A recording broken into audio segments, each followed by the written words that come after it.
stream started.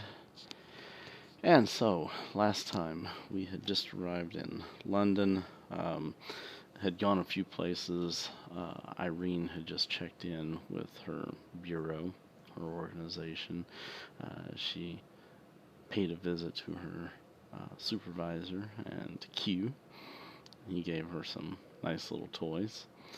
And Barney went to his townhouse, his family's townhouse that they have there in London whenever they're in the city doing business, and found a unwanted guest in the house. Barney managed to shoo him out, said that he was going to be needing the place, and that was where we left off. Let me check the calendar here.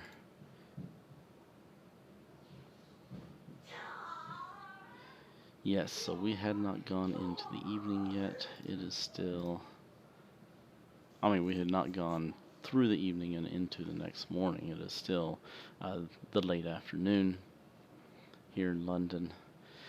And so, after Irene finishes up, Chappie was held up last time, and he had stayed at the docks and had to tend to a few things. He knew where the townhouse was. He was going to be heading there as soon as he was available. And our doctor was here at the townhouse with you, but he goes in. He goes to the guest room that is assigned to him, and starts unpacking his stuff, and he's occupied and kind of getting settled into his space.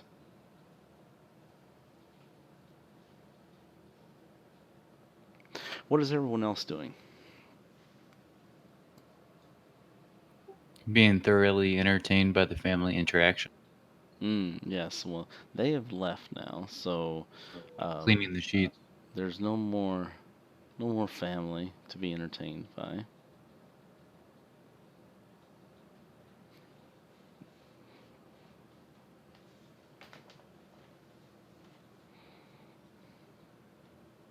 Have we heard back from Irene yet? No, Irene has not returned yet. She was off doing her own scene, and so it depends on what Irene is wishing to do after that episode finished up, and so just waiting to hear from her.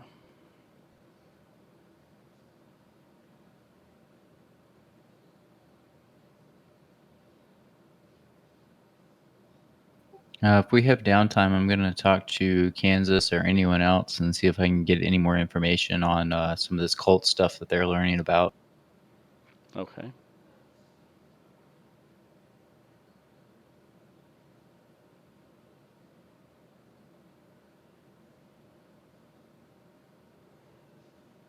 The stuff that Barney was dealing with ate up a fair amount of time. They had to travel to the townhouse and deal with the family member and him, getting ready to go and finally getting out of the place. And so, we'll say that Barney and them, they're only just finishing up getting settled into their rooms, picking which rooms they want whenever Irene arrives. If Irene is heading straight from her department to the townhouse. So not very much time has passed.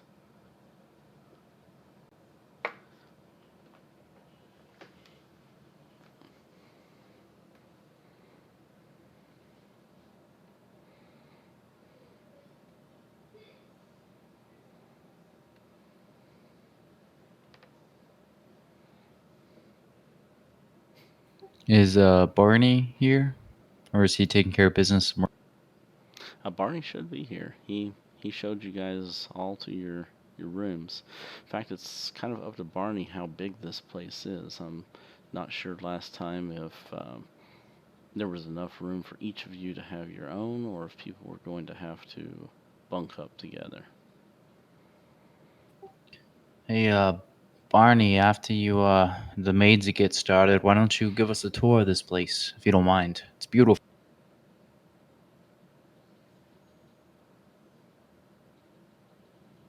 Plus if any vampires or werewolves, ghosts, murderers, anything jumps through, I'd like to know the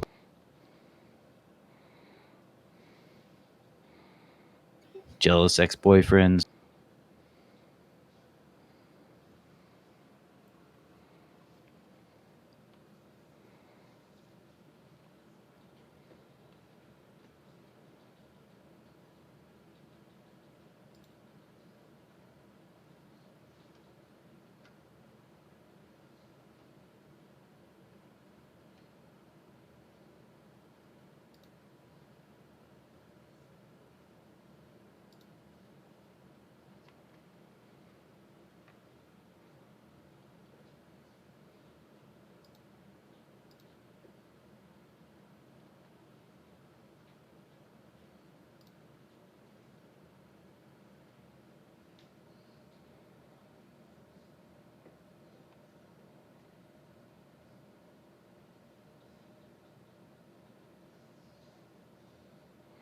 And you have 6 adults, including yourself, Barney. So, um, I assume the downstairs of this townhouse is occupied with the kitchen, the dining room, um, the den slash family room, whatever the Brits call the common room where everyone all gets together. Perhaps maybe there's a piano in the common room for entertaining. That was a common thing in those days for anyone who was skilled in playing a piano to entertain guests. Perhaps maybe a billiard table. There might be a game room, a bathroom. Uh, the second and third floors would also each have a bathroom, and whatever bedrooms were available.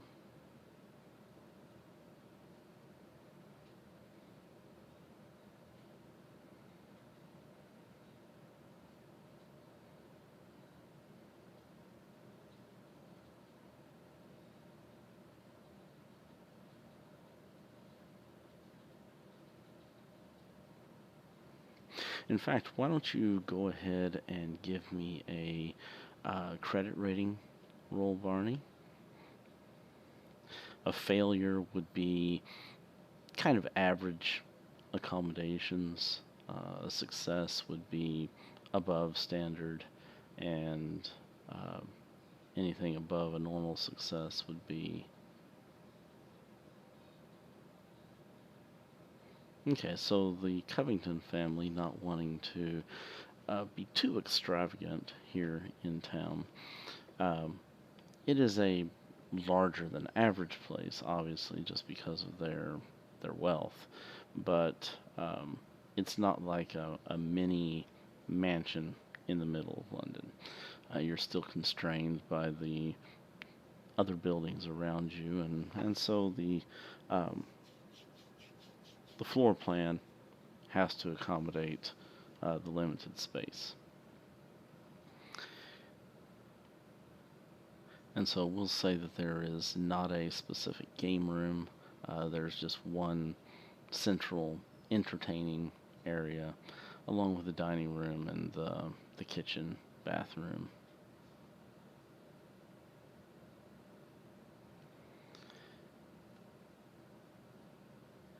We'll say that there are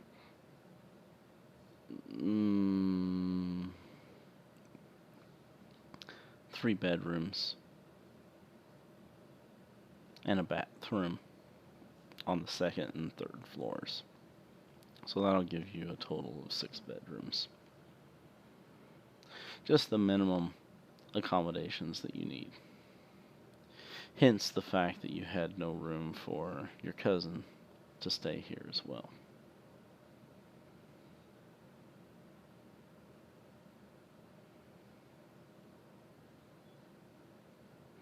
The bedrooms aren't huge.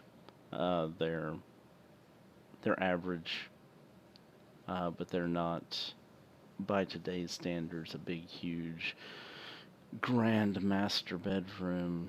Um, you're probably looking at about like a 12 by 12 room,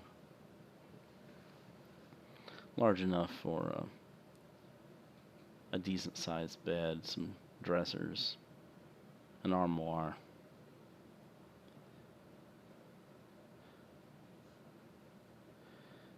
Many old houses like this in this time and age didn't have closets, so there was some sort of a hutch, like an armoire or something like that, that you usually kept hanging clothes in. Had some drawers in it.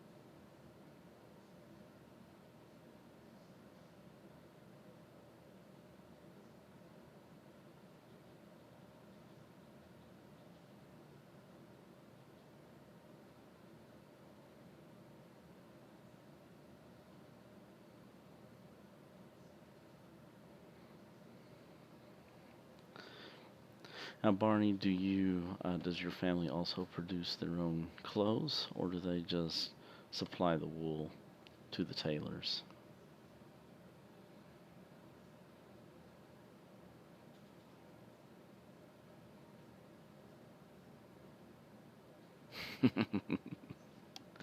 Very nice saying there, Barney.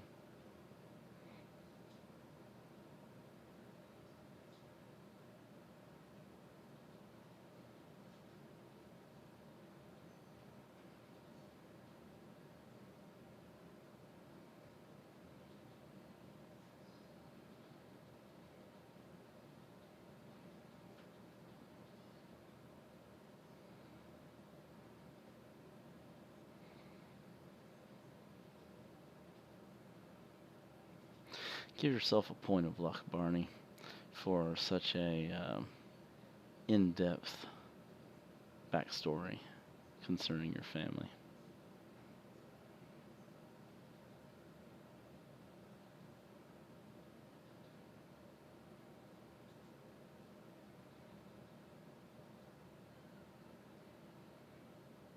Did your family start off as farmers, or did they just go straight into the business?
You ever do any sheep raising yourself? Do they still teach you that kind of stuff, or not?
Yeah, that's real interesting. I think that's pretty respectful that you could be such a gentleman that you are, but get your hands dirty when you're little. It says a lot about your parents.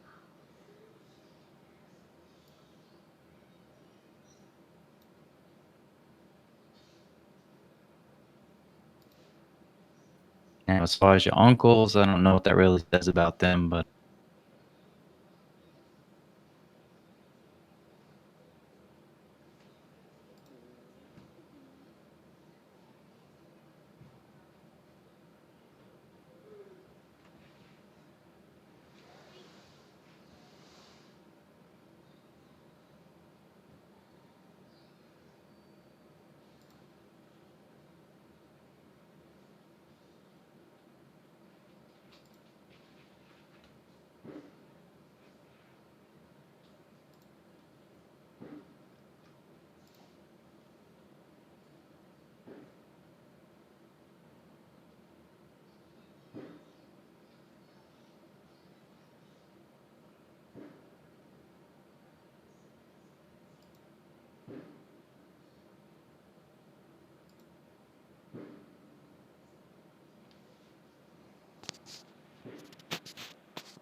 And so, as you guys finish kind of getting settled in, talking about Barney's family again, there is a knock downstairs at the door. Do remind you that it is February in London, and so, of course, it is rainy. I mean, it's snowy, slushy kind of weather here.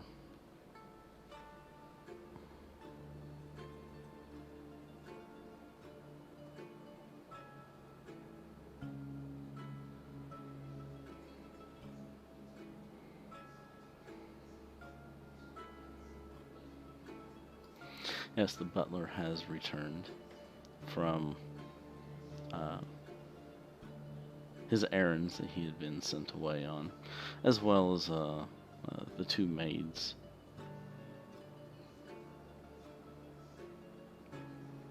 You can hear the butler heading to the door.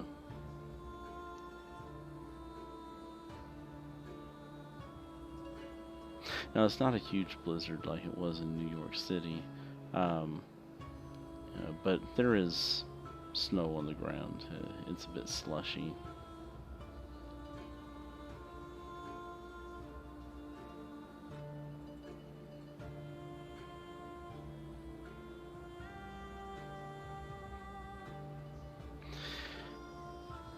Irene, you were at the door. As you knock on the door, elderly to middle-aged, kind of late years gentleman comes to the door, very proper British. Hello, ma'am. This is the Covington estate. How can we help you?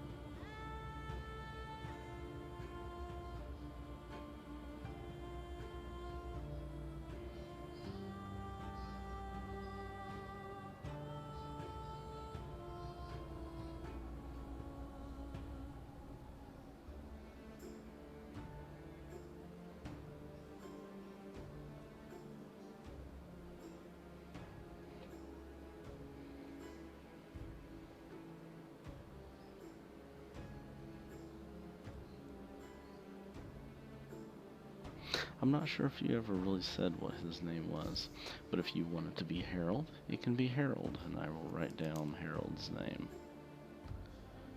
Harold, the butler.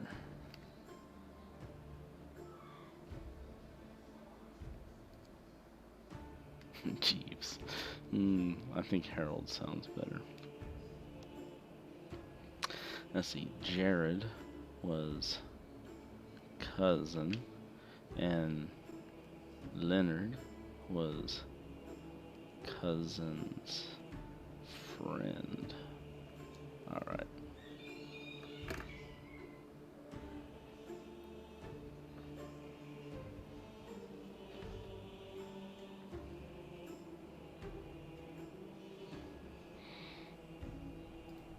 You don't really know exactly what the complete story on that is.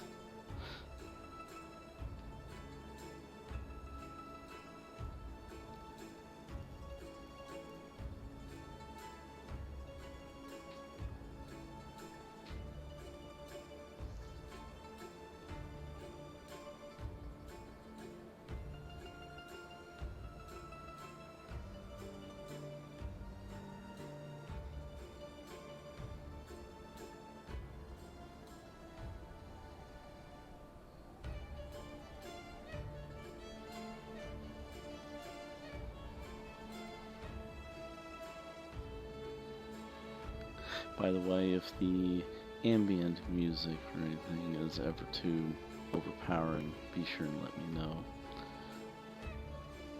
I have it set to a good level on my end, but I'm not sure if it's adequate for you guys or not.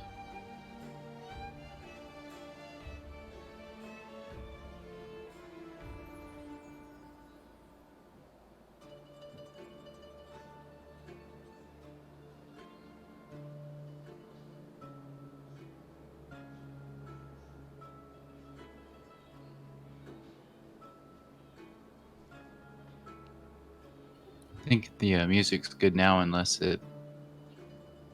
there's like any sudden loud things. But right now it's good.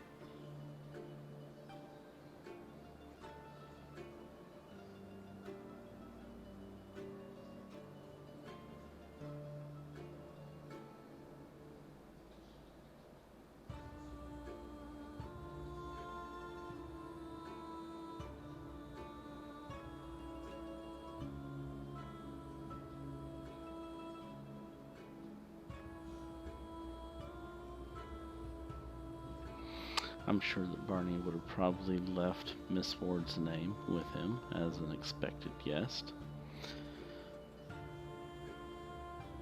And so upon her stating her name, Harold would recognize it.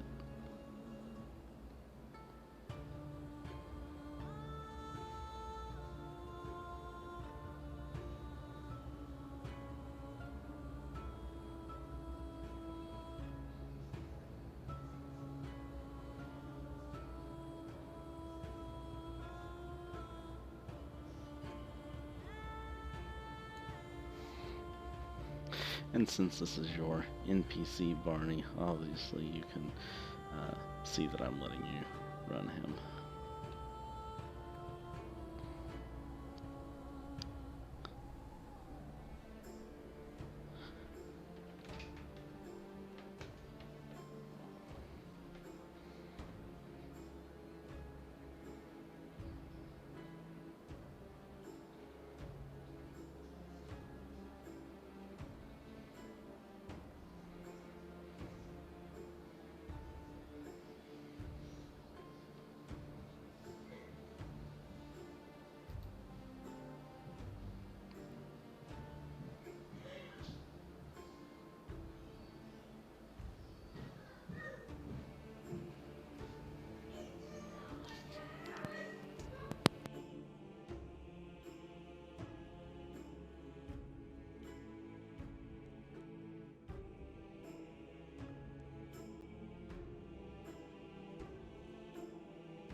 Alright, so the temperatures in London in February are in the mid 40s.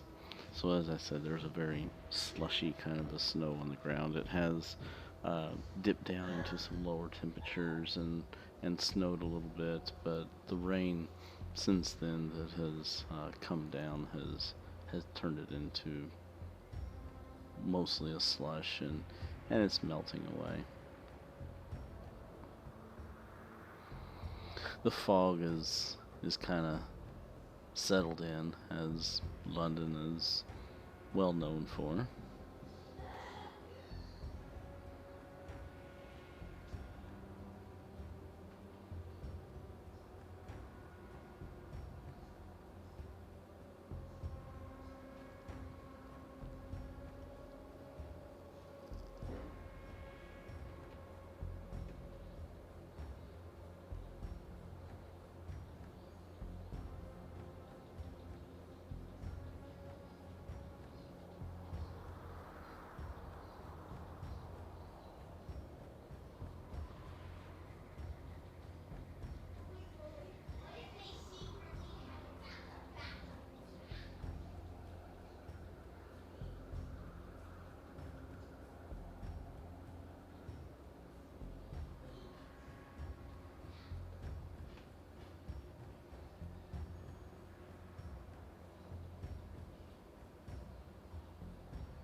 Irene, you hear a voice calling out for you, Miss Ward.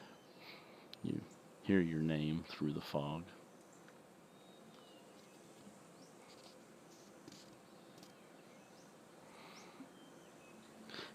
Coming from the direction whence you had just left.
The rain has just started coming in. A chilly sort of rain. Just a steady drizzle, a mist of sorts. And not a heavy downpour or anything like that, but enough to dampen the shoulders of your coat and your hat that you have on.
And so finally, Irene makes her way into the room where all the rest of you are lounging, talking, waiting, relaxing.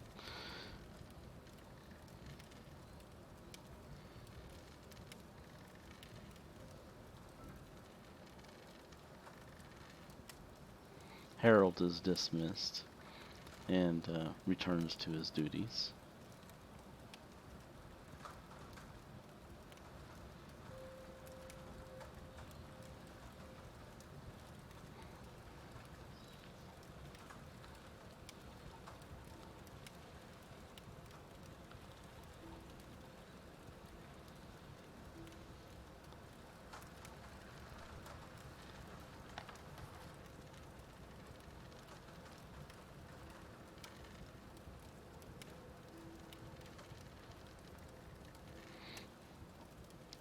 I'm leaving the pace of this game in your hands. So, when needed, I'll drive it forward into the action, into whatever you pursue. But as long as you guys are happy and content with roleplay and interactions such as this, then I will just stand by and observe and entertain your pleasures.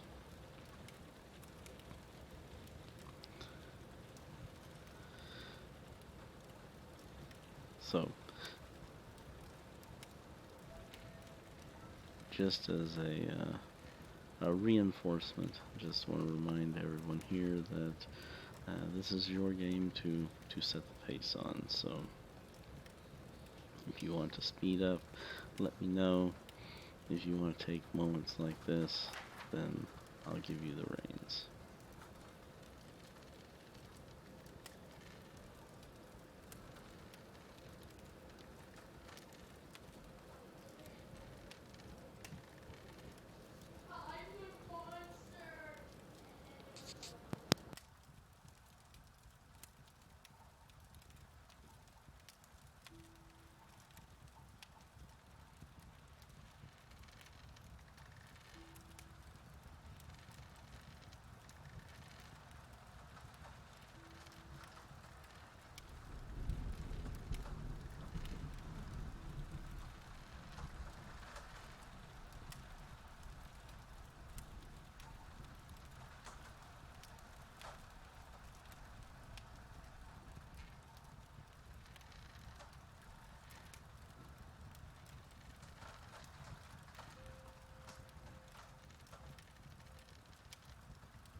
Everyone should have a new map that has popped up on their screens, providing you with a portion of London.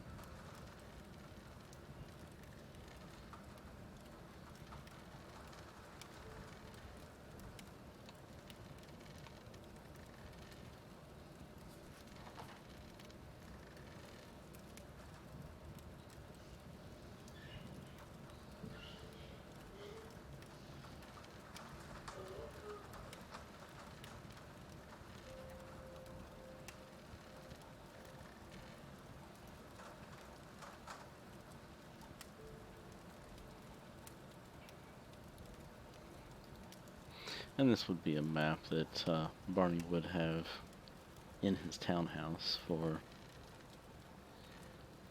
family, guests who may be visiting to know their way around the neighborhood.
Irene, you have any luck with those silencers? Or even the gun?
Now, as a quick reminder, did Kansas hand over his gun to Irene to trade out or do something with, or was it just Charles?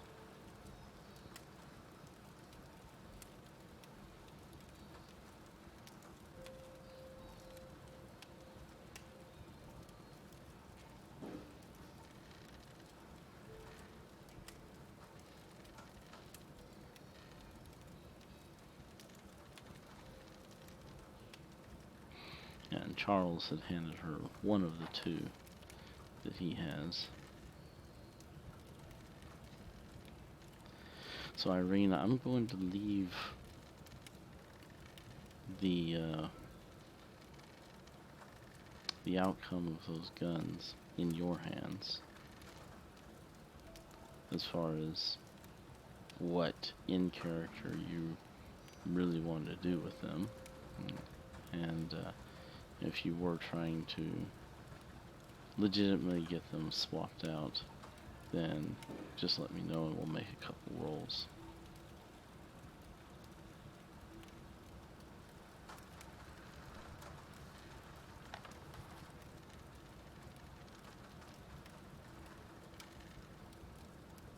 Suppressors, not silencers.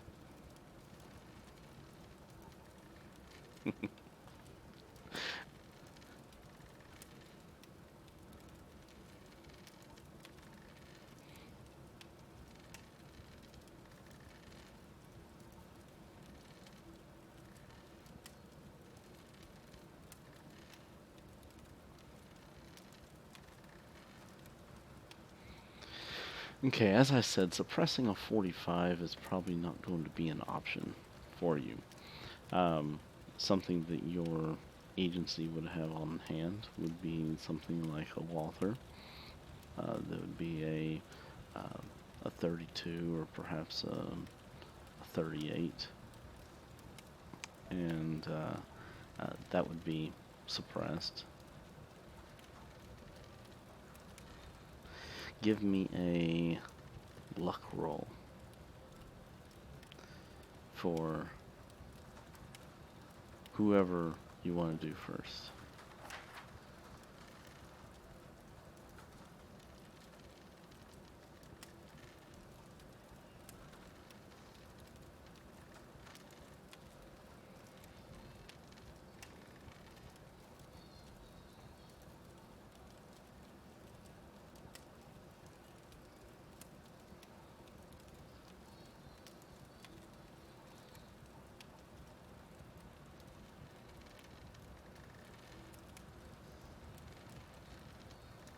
Yeah, one roll for each.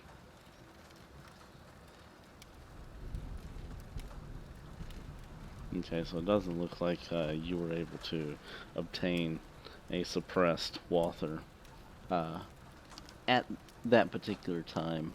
Um, perhaps at a later date. He said he would need some time to acquire your requested equipment. What about modifying the 45 that I sent in? Could you have another roll for that? Sure. I'll give her a roll for that, but it's going to be a hard roll. And it'll also take time. As I said, suppressing a 45 is going to be less likely. Yeah, let's hope you don't keep it up if something important comes along.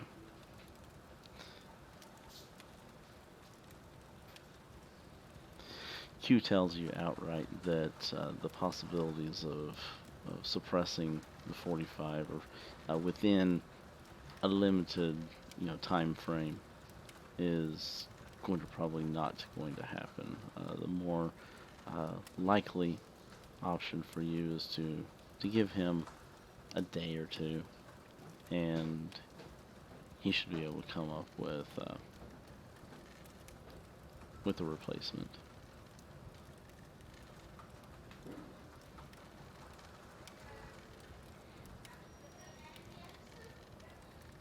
Of course, I'm assuming that you're telling him you want these for yourself and not for the Yanks that you brought with you.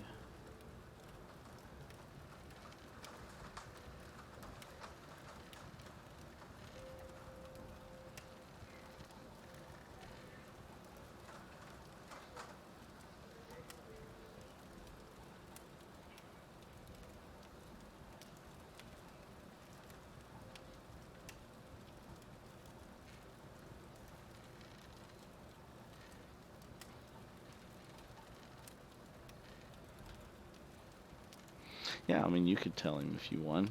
I just didn't know if you were going to... I know that you told your supervisor about the other people, but I wasn't sure if you had that conversation with Q as well.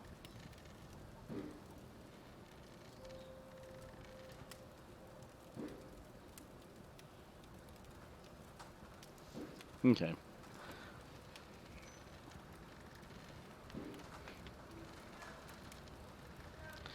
So for each day that passes, I'm going to give you another luck roll, and you'll get a bonus die for the next day, and you'll get 2 bonus dice for the day after that. And if you get lucky, then you'll have a suppressed Walther available for you.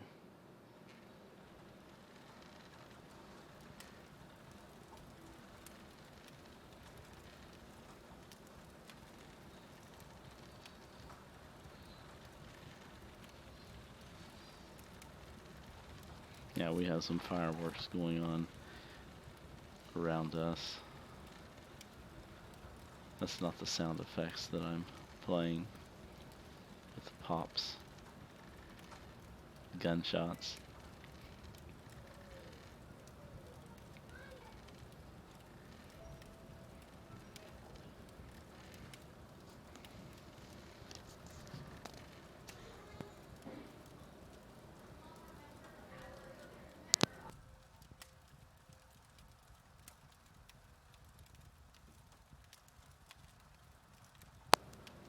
I highly doubt that they would be shooting off fireworks on February the 10th in London, so we can just ignore those sound effects. To be fair, they're probably not shooting them off on the 4th of July either. No, I'm pretty sure they're not.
So as the evening wears on, you go through your notes, you talk with each other, you gossip, you entertain yourselves.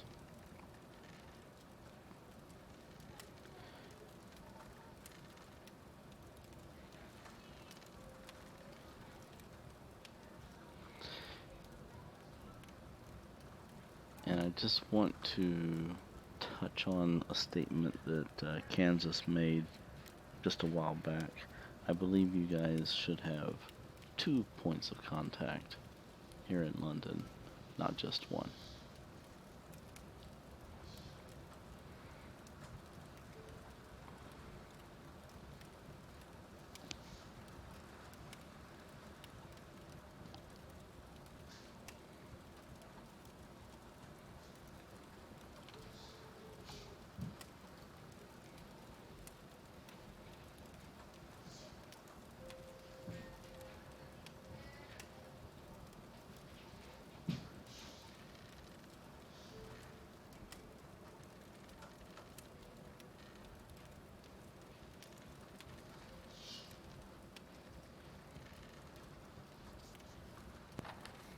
And just remember that if you want to share a particular note or lead or piece of evidence openly with everyone, then just drag that link over to the chat.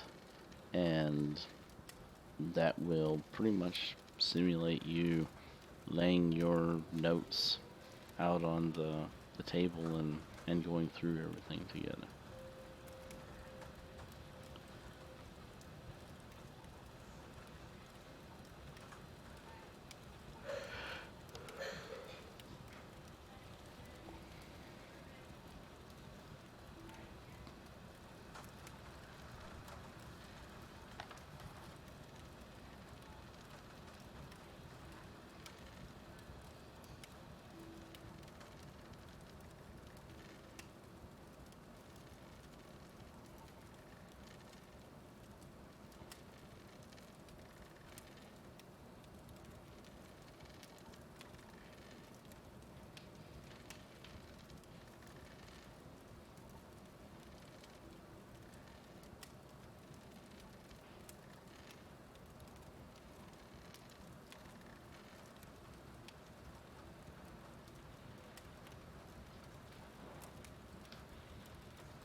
Irene, what do you think the chances of making some introductions to your friendly organization there? Maybe we could start sharing resources.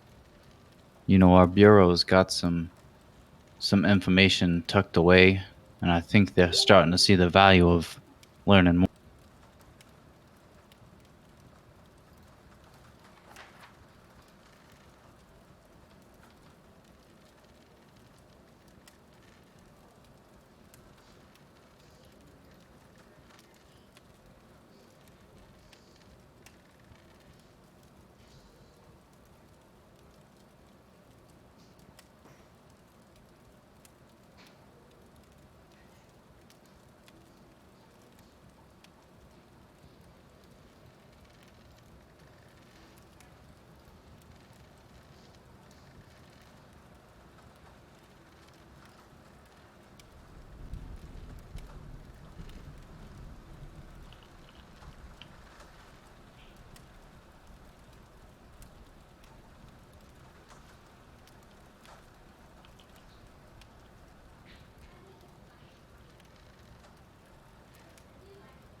Yeah, that's what they make security clearances for, and scapegoats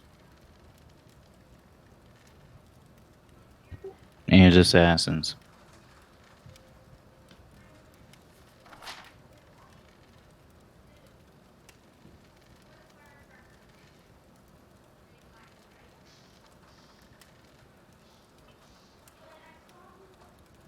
You ever seen any of this stuff here in England before, or has it all been in other countries? I wouldn't have thought something like that would have been in New York.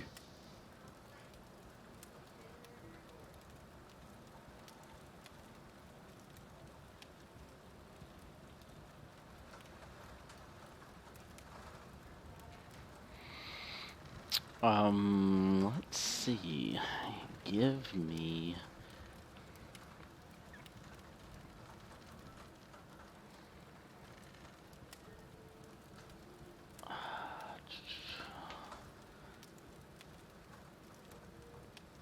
Give me a research roll.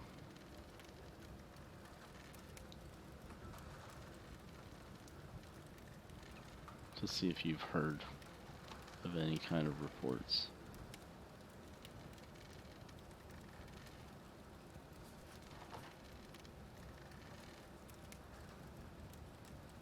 Yes, research. Library use, yes.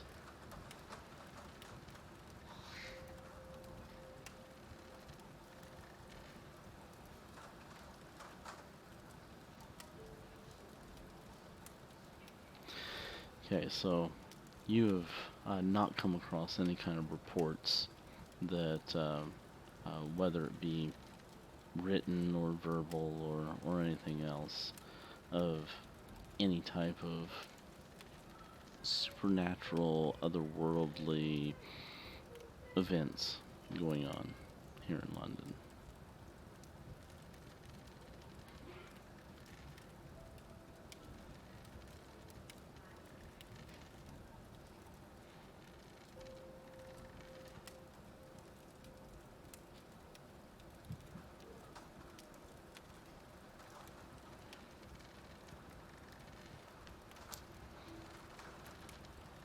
Now, that doesn't necessarily mean that nothing is happening.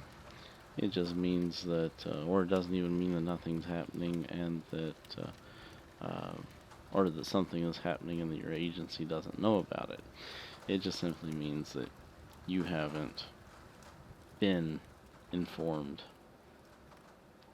brought up to speed, come across um, the information.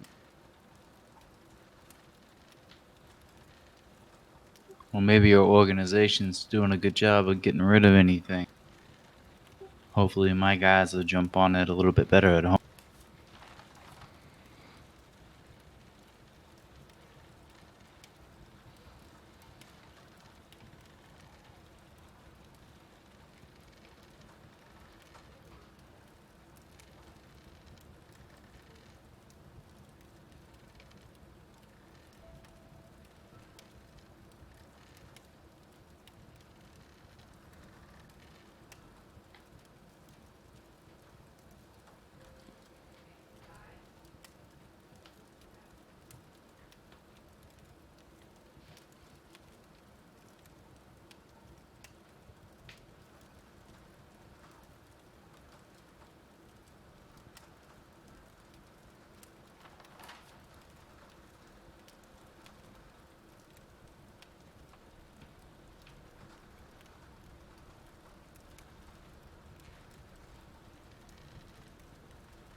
We still don't know what happened with that monster thing, right?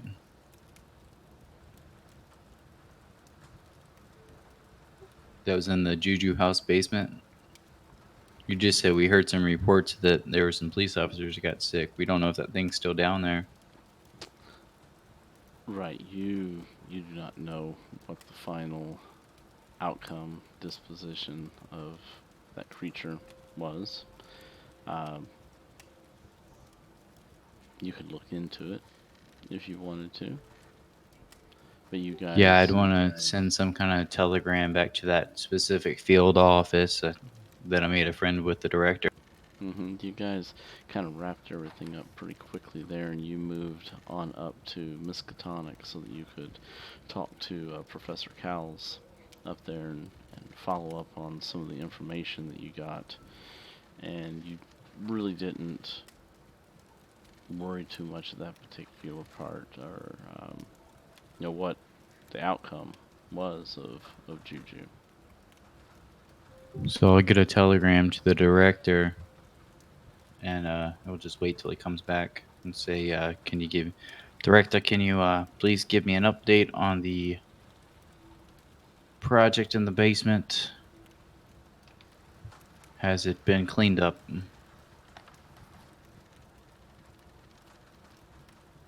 Okay, so you can send that telegram in the morning if you wish.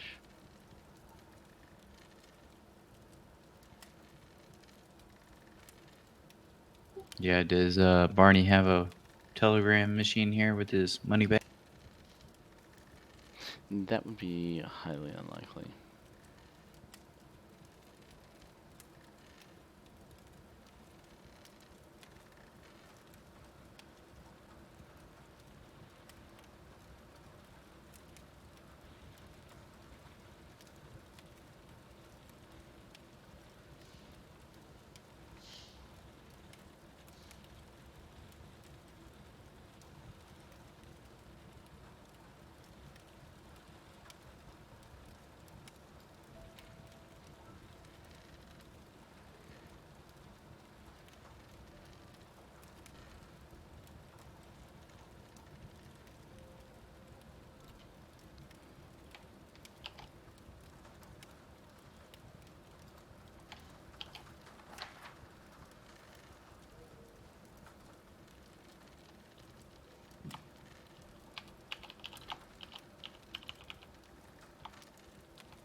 As far as you're aware of, they're just people that Elias had known contact with. He had mentioned their names to Kensington in passing as he shared information. And so Kensington relayed those names to you as well, having known that they were individuals that Elias had contact with before he left London for New York. And then ultimately perished.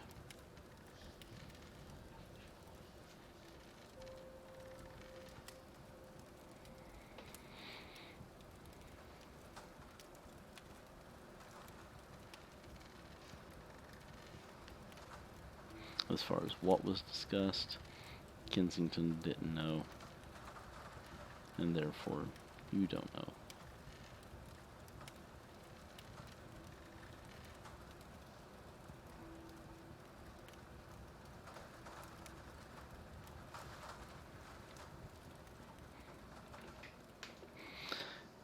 Carlisle Papers Expedition number 3. Let's see which one that was.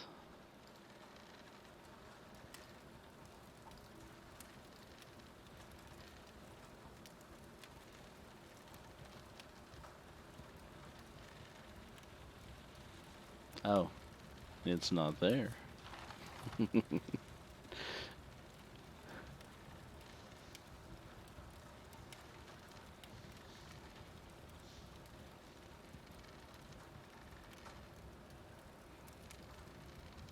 No, I'll tell you what number 3 was. Out of character, of course. Number 3 was an almost exact duplicate of number 4, with slightly changed details if you had not done the Peru section of the adventure. If you had gone straight into New York without doing Peru. Is it number 2? Yeah, number 2. What you know about Jackson Elias.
Well, Scotland Yard inspector sounds a lot cooler than just police inspector.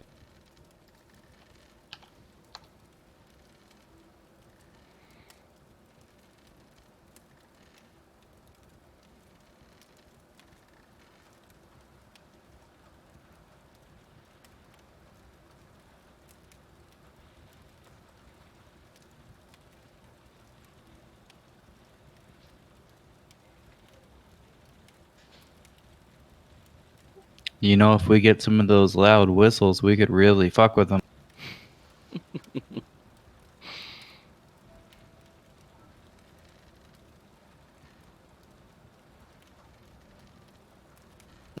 Or maybe even get some help if we need it. It's like trouble's following us around like a tax collector.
Maybe that contact could meet us here.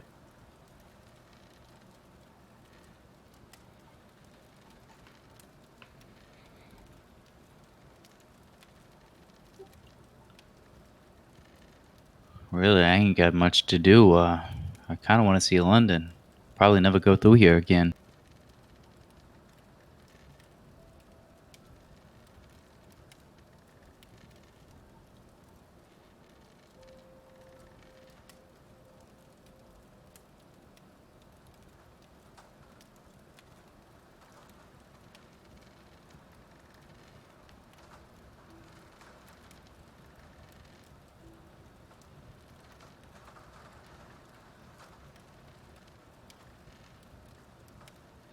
Well, about time I got some good looks, huh?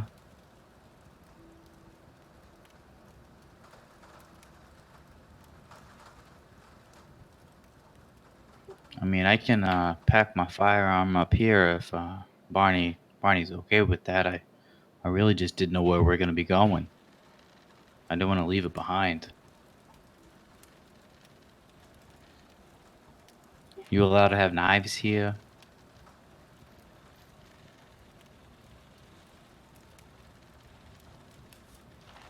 Big rings?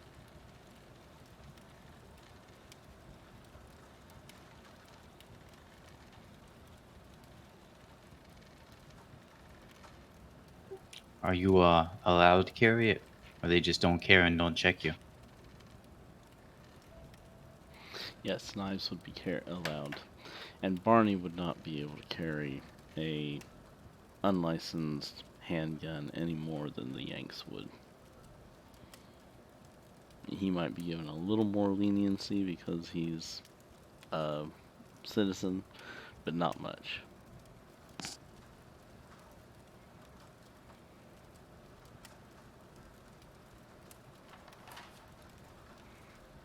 Do you have licensed handguns? I guess it makes sense you guys be a little paranoid with a bunch of Americans walking around with guns. You know how it turned out last time.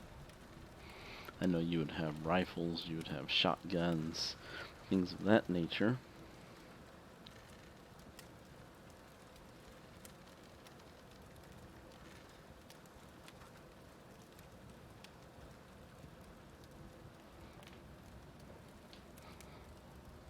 Guessing you don't let French people carry guns either.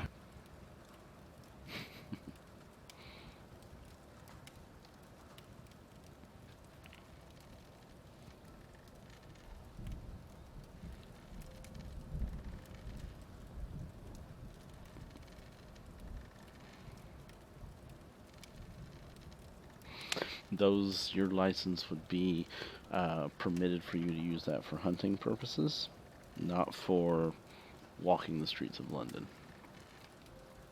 with it.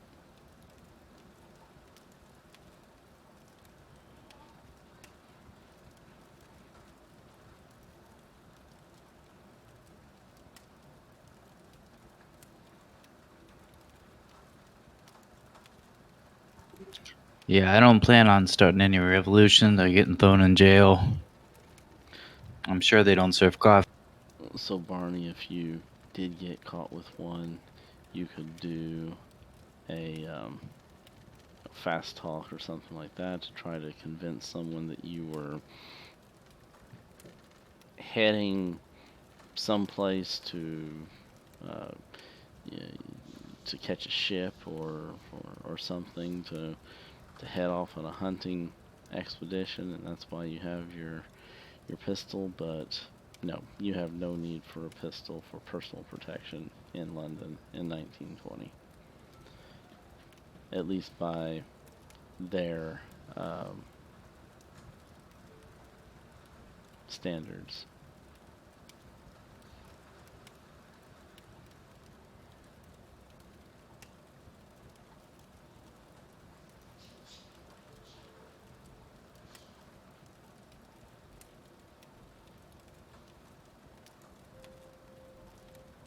They don't even allow the police to carry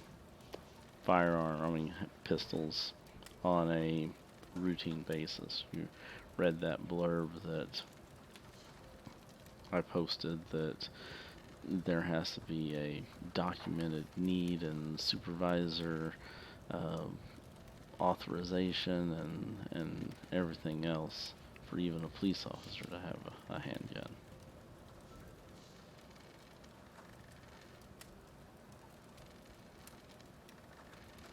Now, Irene may be another story, but of course she would still have to go through the whole rigmarole of proving who she is and why she has one in the first place. So she'd probably be detained, but eventually released once um, the proper phone calls and documentation came through. You should totally have a cane sword. Sure, you could do a cane sword. Cane sword would be perfectly fine.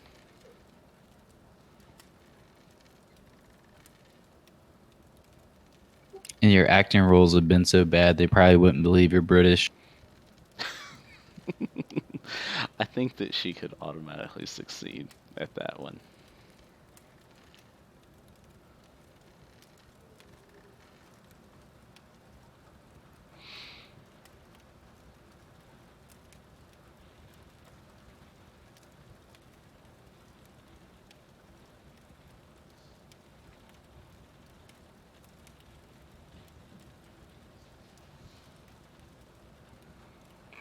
And I'll give that to you. You could certainly have an assortment of canes or cane swords available, and you can dispense those out to your companions if you Now wish. that would be what, a sword fighting skill, or is that just melee? Let me see if they actually have a cane sword option within the equipment.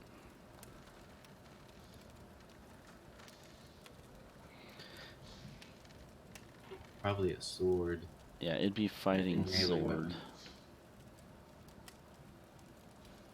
And then what's a default on that? Probably a 20. I think all of the fighting stuff for knives and everything is all 25. But let me double check on that. I'll look that up and I'll put it into the chat once I find it, and you guys can carry on with your discourse here.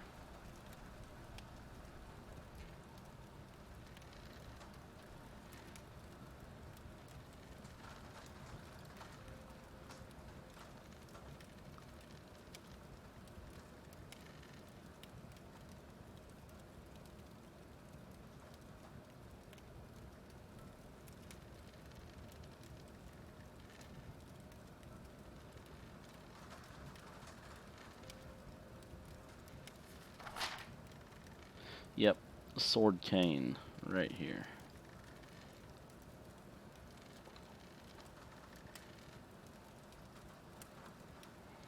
So just drag that into your inventory.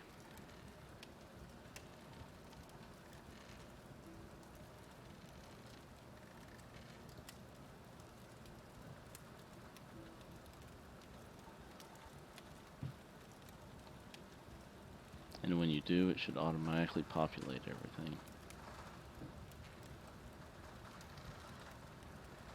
And if you just use it as a cane, is there like a... You just still use the same skill? Like without pulling it out? Yeah, like a club? Is that use the sword skill? I mean, I know people practice swords with... Yeah, I would say that it would still have the same weight. It would have the same, except for it just be like you're beating them with a stick instead of with uh, a pointy tip at the end.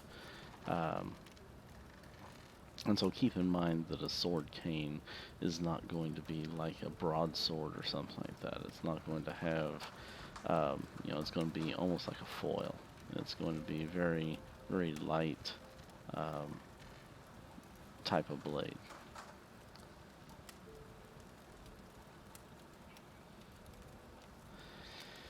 And I'd say probably if you used it as a cane, it would be like probably a 1d4 damage as opposed to a 1d6.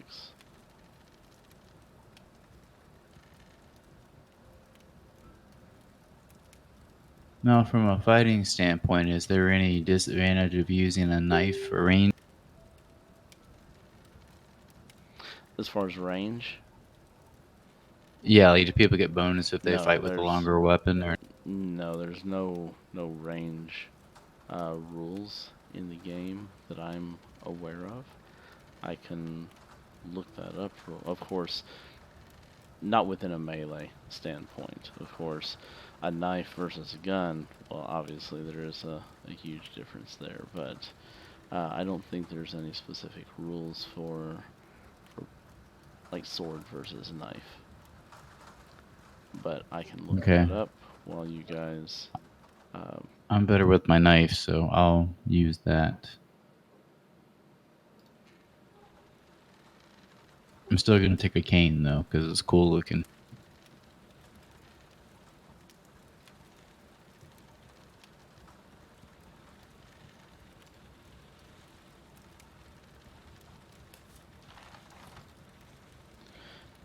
Okay, so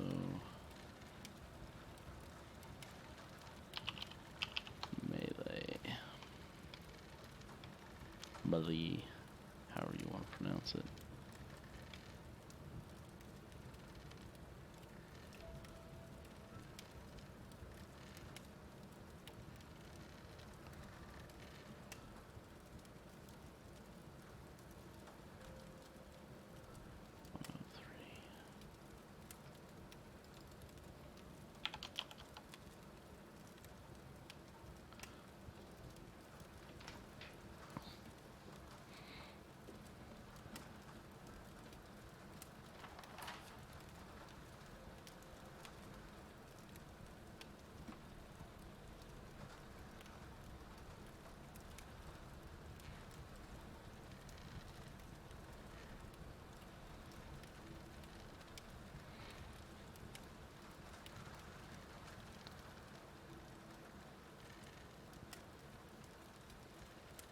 No, there's no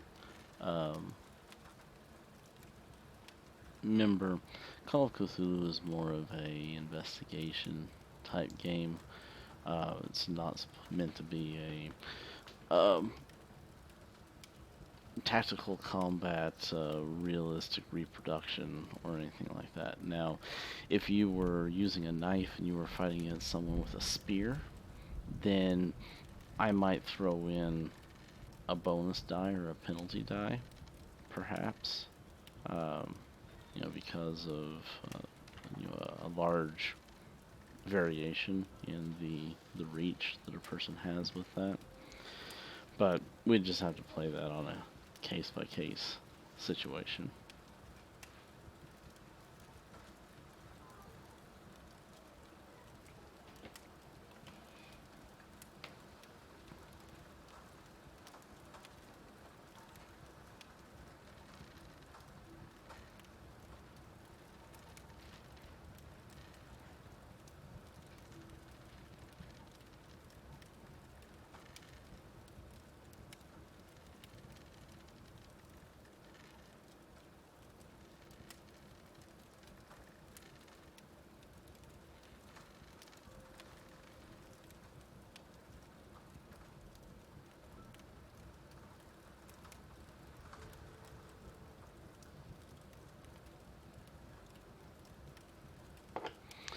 And speaking of the time, the night has crept on as you guys talk about stuff.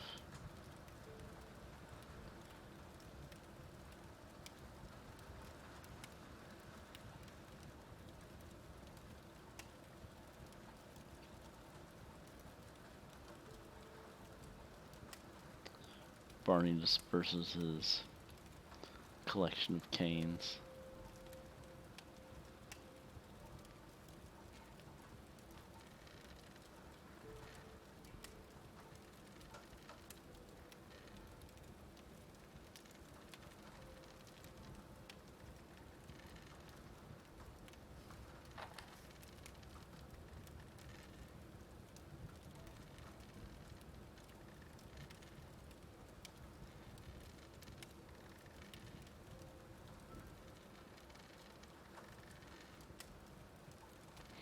So we're going to use our standard method here. I'm going to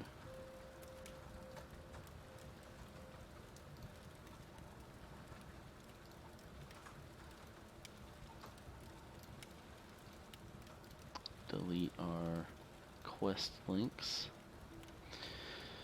Let's see. So we have quests in London. We have the Pinhue Foundation.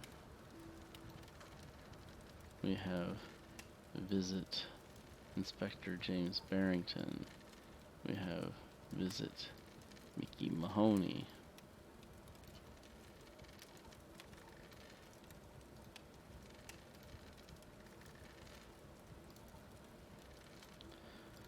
Remember, all of this stuff is on your party sheet. Go to the party sheet and go to the order tab, and you will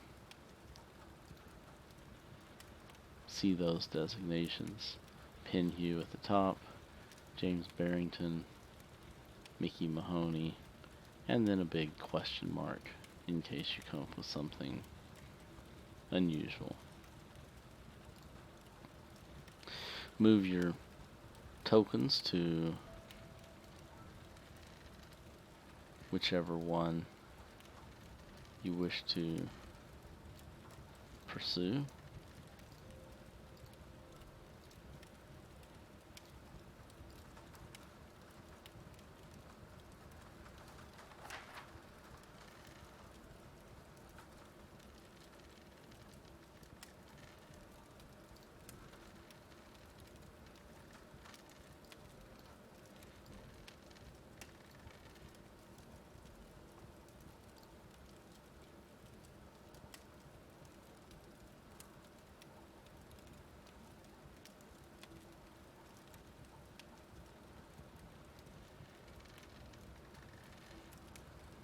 Yes, we can put them on whichever task they choose whenever, or put them to that task if they're here next time.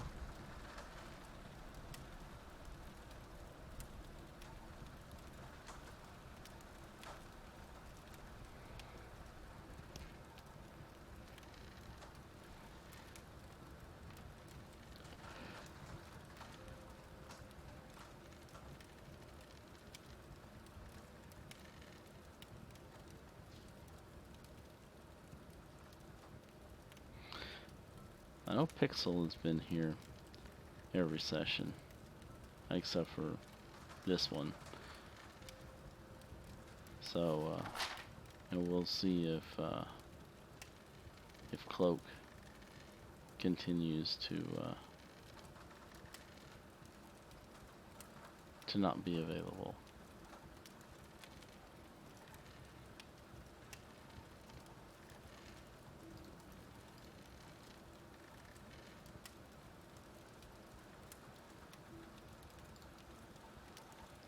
Holidays are always a questionable attendance period. Okay, so who wants to go first? We're going to go ahead. I'm assuming that you guys are ready to go ahead and fast forward the clock. You want to jump into the next morning?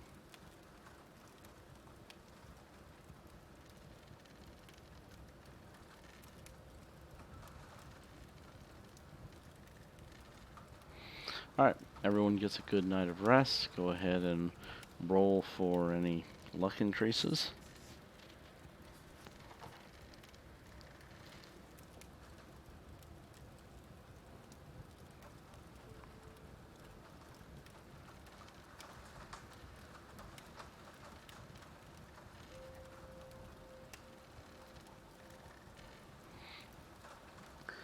Okay, you might be able to talk to Charles about that as you guys head off and do your thing together.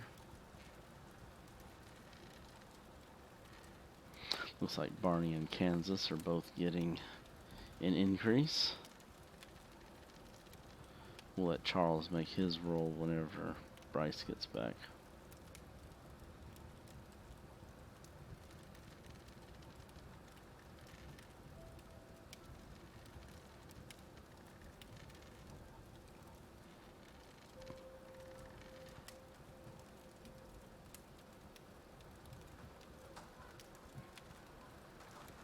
So, which team do you want to give the spotlight to?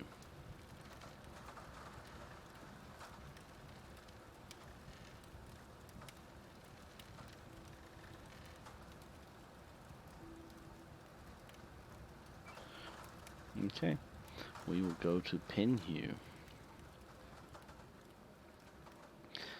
me update the calendar.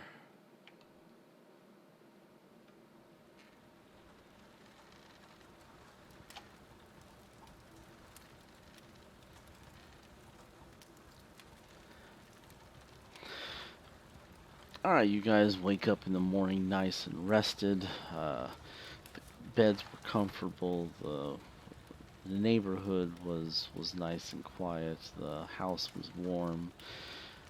Very, very nice sleeping accommodations, and you all wake very rested and feeling good about the upcoming day. You have a bit of breakfast that has been prepared by the house staff, and you get dressed, ready for the London weather. There is still a very light drizzle that is coming down this morning.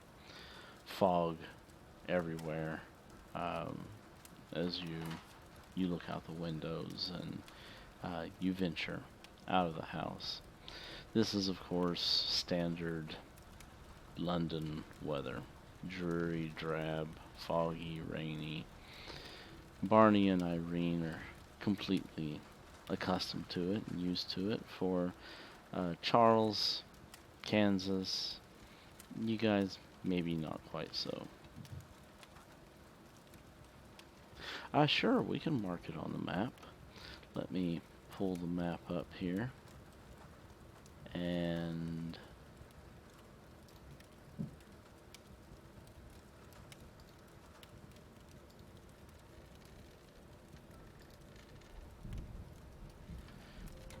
where would we like to say that Barney's house is at?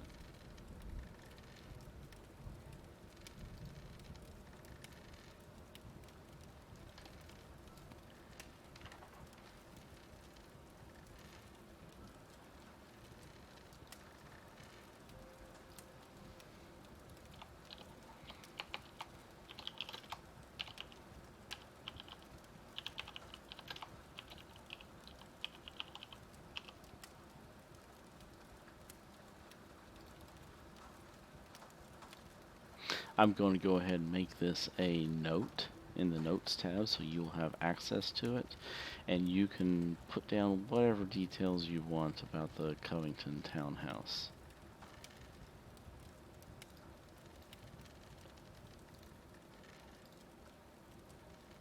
I'm going to put a pin on the map wherever it is that you wish to have it.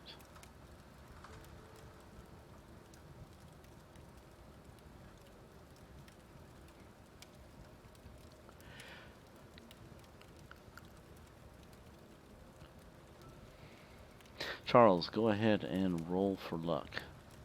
This is your overnight restoration of luck.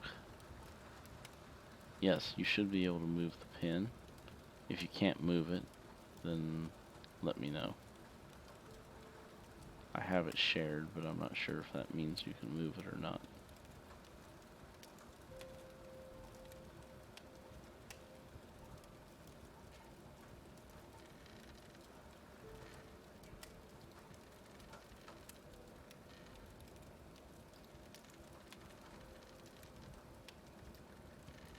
It doesn't look like you're able to move it. You can just click on it and see it.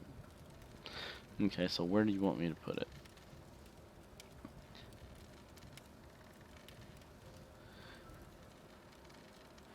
You can use your mouse and push down both your left and right mouse button at the same time and drag it, and it'll make an arrow. You can see me doing that right there. And so you can just point to where you want to be. Whenever you want the arrow to go away, just put your cursor on the map, push left and right mouse buttons again without moving the mouse, and it'll erase the arrow.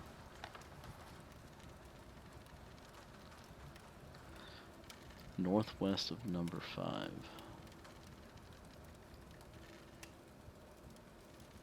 Okay. Got it. Right there.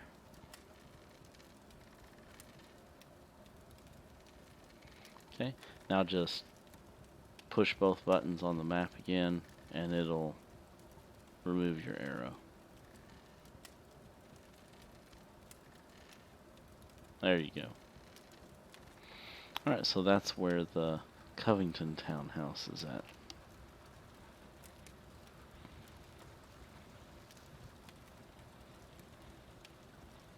And as I said, that is a editable link, so that is available for you guys to put notes into.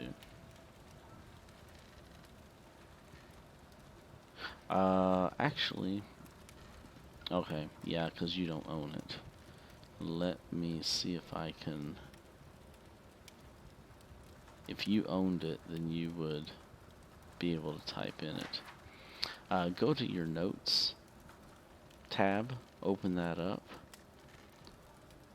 right click in the notes tab, and create a new document.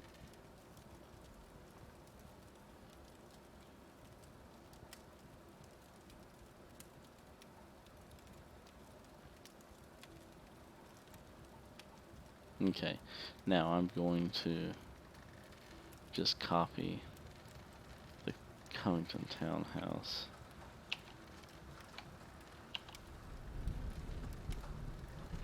to that. Okay, there we go.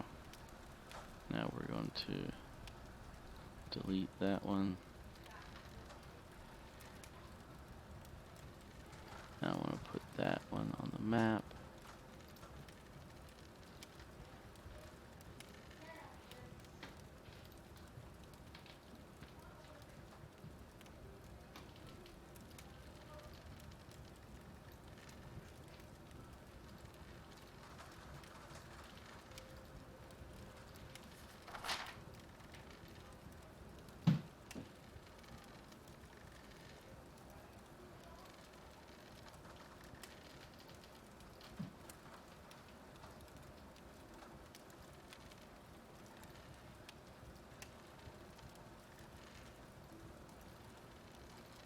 Okay, there. Now it should be available for everyone, and Barney should be able to, or Cedric should be able to edit it.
Okay, so now that that is taken care of, I'll clear my screen here of all the extraneous stuff. And let's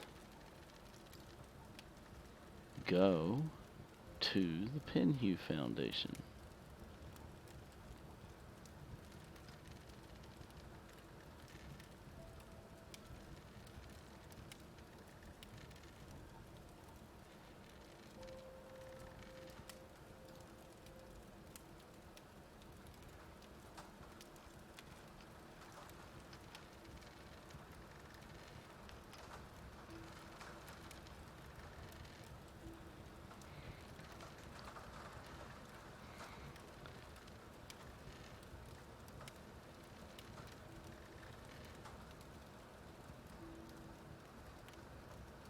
The Penhew Foundation is at number 9.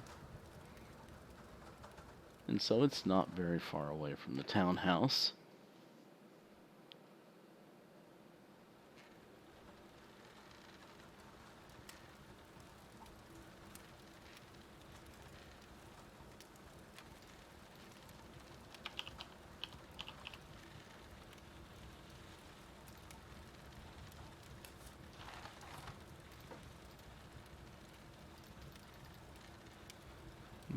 second to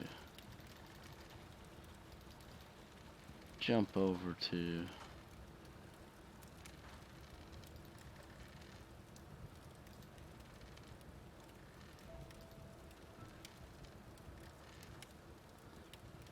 Alright. So, the Penhew Foundation, as far as you're aware of, is an important clearinghouse and a museum for Egyptologists.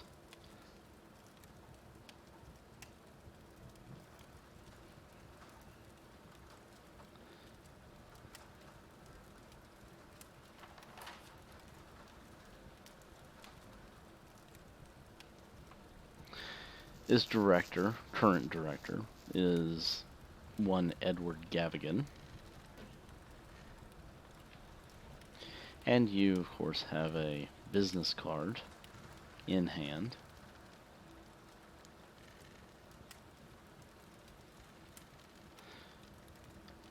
That you had located at the scene of Elias's murder.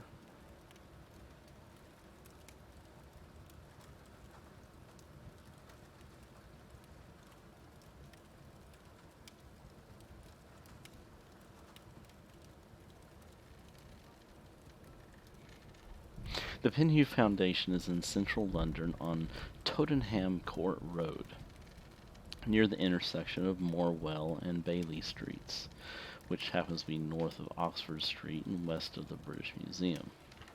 It is a high Victorian building of fewer stories and greater ceiling height than the buildings to either side, and altogether grander in scale.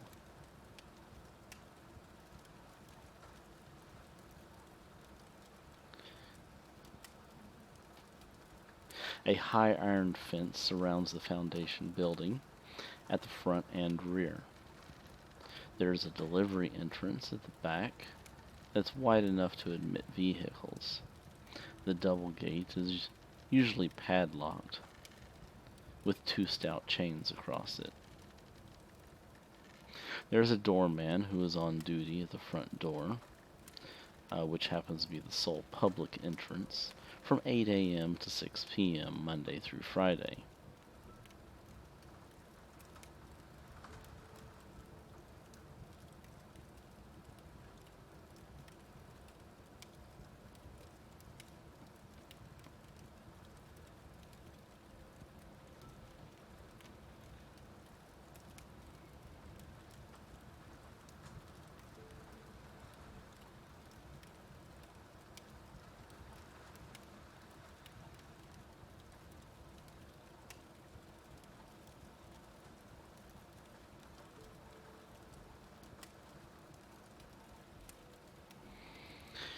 What do you do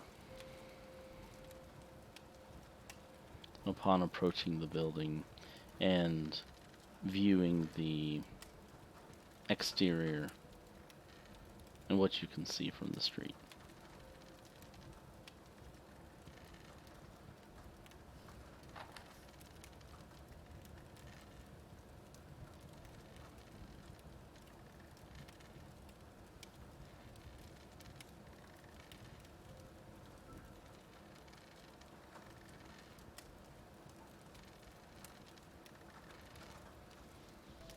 Are you trying to teach this to Kansas as well?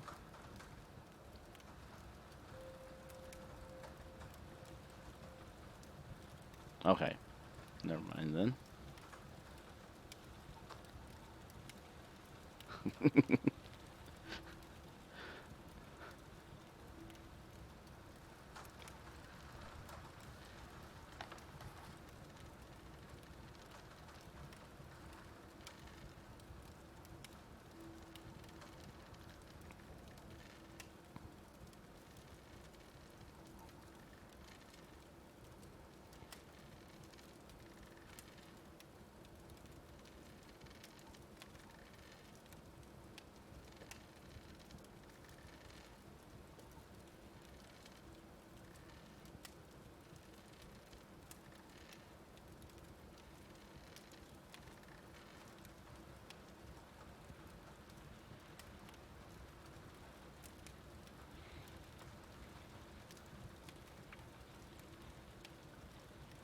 Are you talking about the front or the back?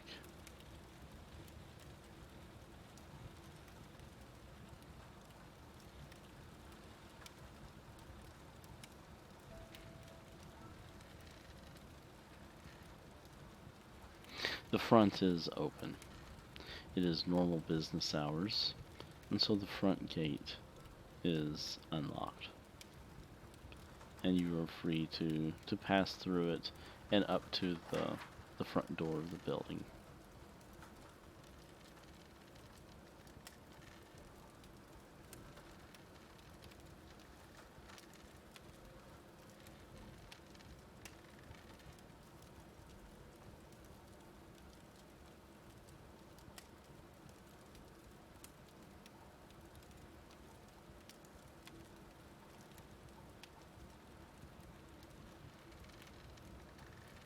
You head up a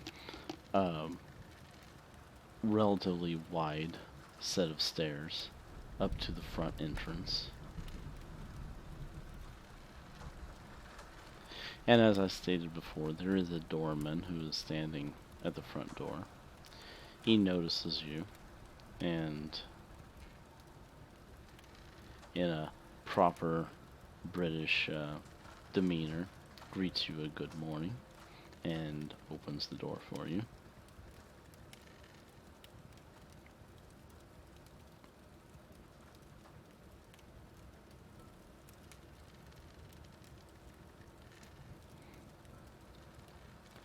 Once inside,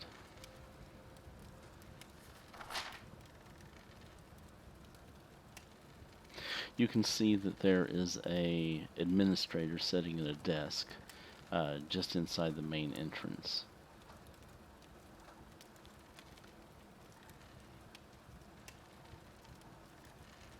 Within the building's appointments are opulent, consisting of 2 stories and a basement. The Egyptian collection appears to be open for viewing from noon to 4 p.m., Monday through Friday.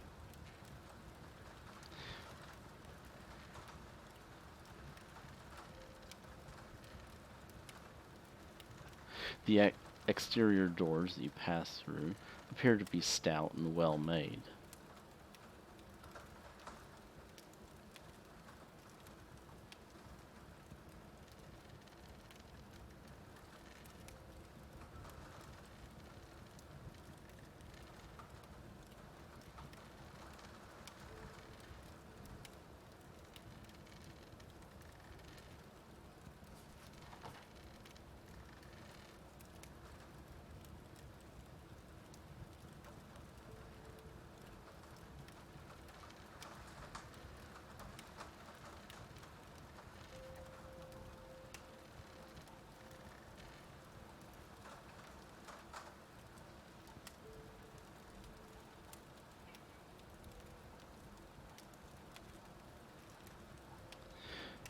What do you do upon your first entrance and first taking in the surroundings?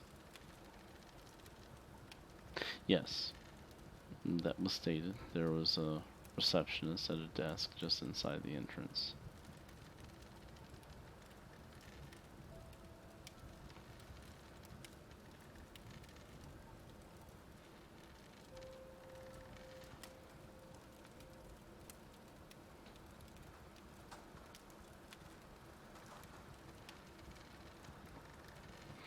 The receptionist is a female, smartly dressed in proper London fashion. She looks up at you with a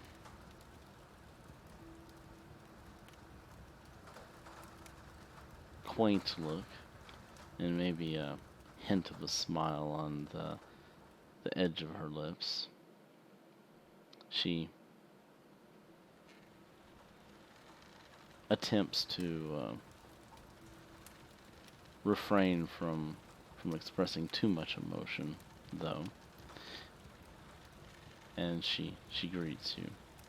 Yes, sir. How may I help you?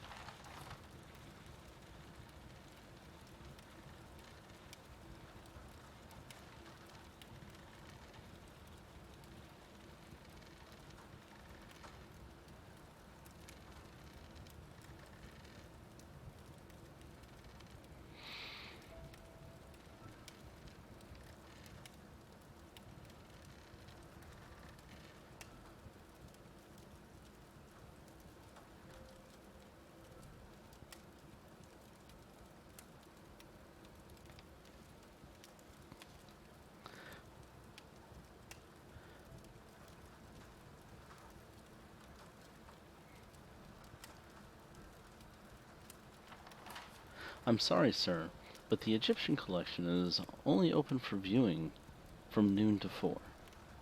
If you would like to come back at noon, you would be free to view the collection at that point.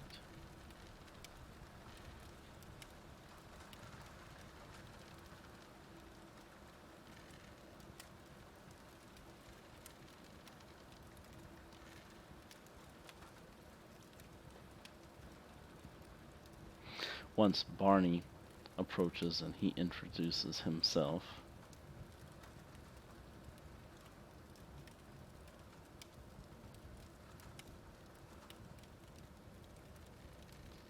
she says, "I'm sorry, the head man, and do you have a name?"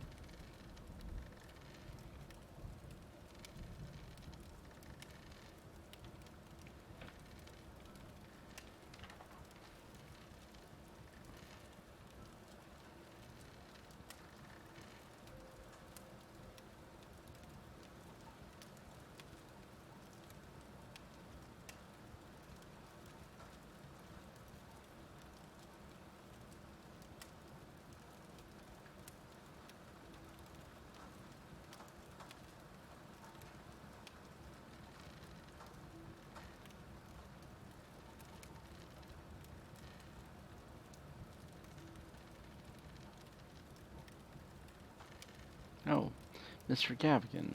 Do you have an appointment with Mr. Gavigan?"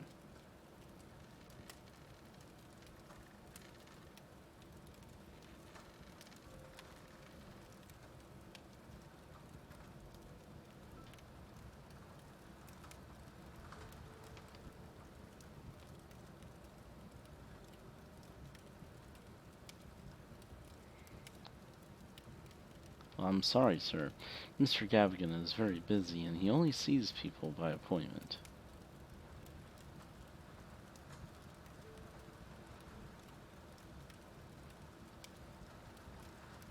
"I'm sorry, you said Elias Jackson?"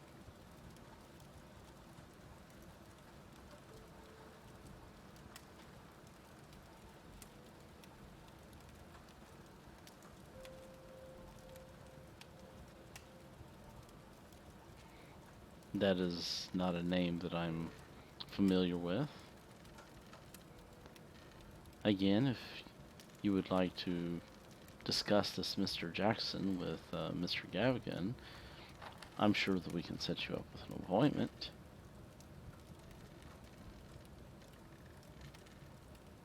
Could I try to flash my badge and make a persuasion roll? "You are not here." Oh, I thought I was tagging along. My "No, bad. Sightseeing. you and Irene are going to James Barrington." Okay, cool. I was giving my daughter medicine. "Were you not here when we were assigning spots?" Yeah, I don't think so. Okay, if you pull up the Good now, though. if you pull up the party sheet, you'll be able to see what the tasks are that each person has been assigned to. Go to the order tab. Yeah, I'm good. And so you can see that you and Irene are going to go visit the inspector, and Barney and Kansas are going to the Pinhue.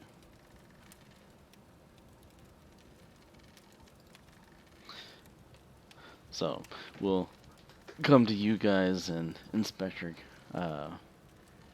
Barrington here in just a bit.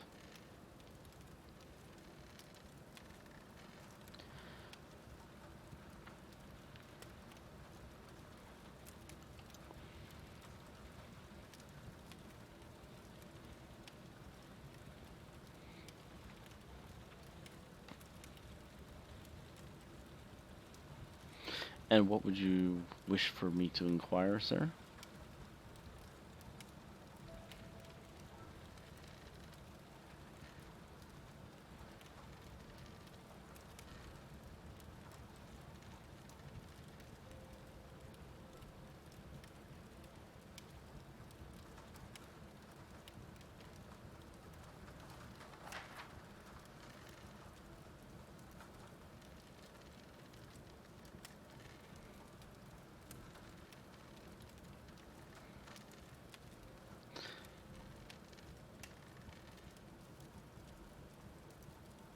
Yes, sir. I shall inquire. If you would please have a seat over there. You can see that she directs you towards a set of benches that is lining the front wall of the interior of the building, pretty close to the front entrance.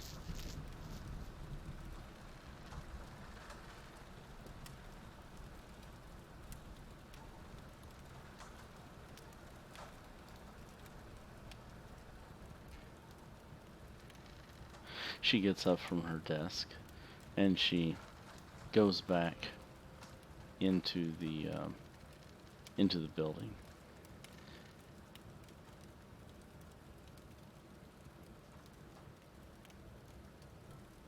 As you sit there at the front bench and you're kind of looking around a little bit, you can see what looks to be like a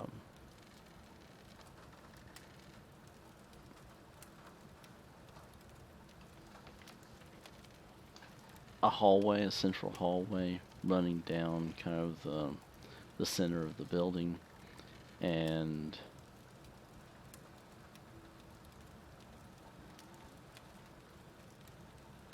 it looks like there might be there's several doorways within this area.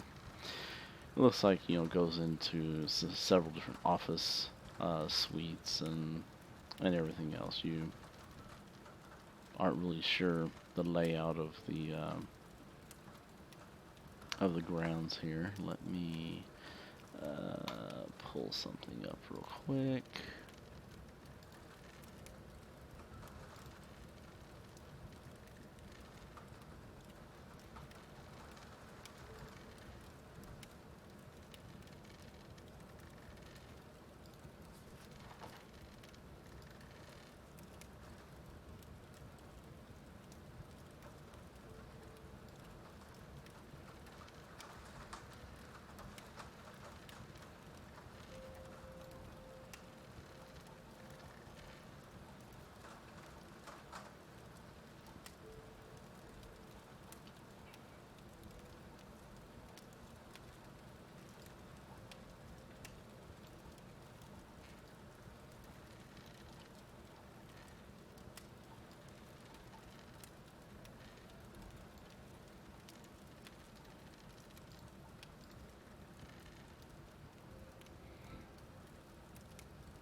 Okay, I'm putting a map up for you.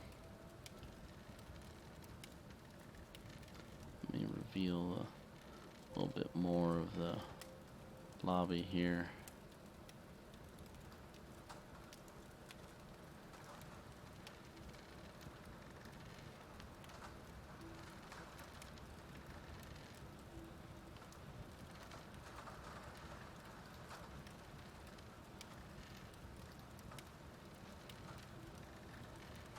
And so we have Barney, and we have Irene,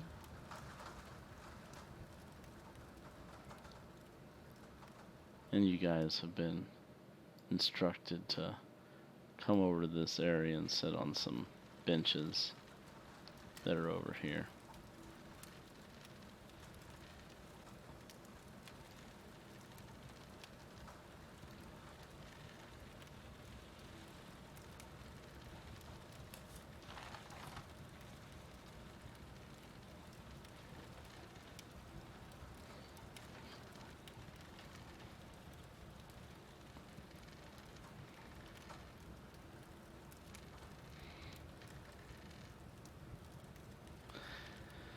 Alright, now let's see.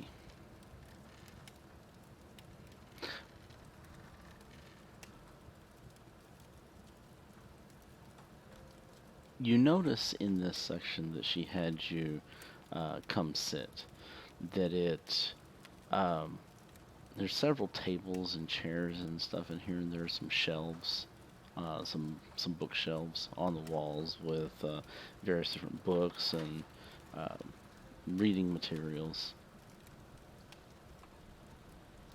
There's one other individual in the room, and he is sitting at one of the tables, and he's getting some books off of the bookshelves, and uh, seems to be doing some sort of research, looking up some stuff.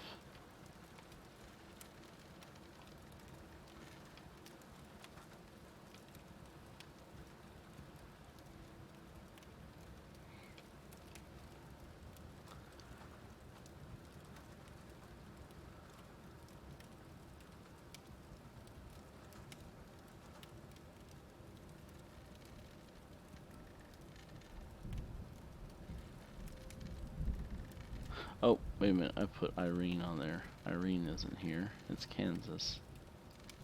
Let me remove Irene.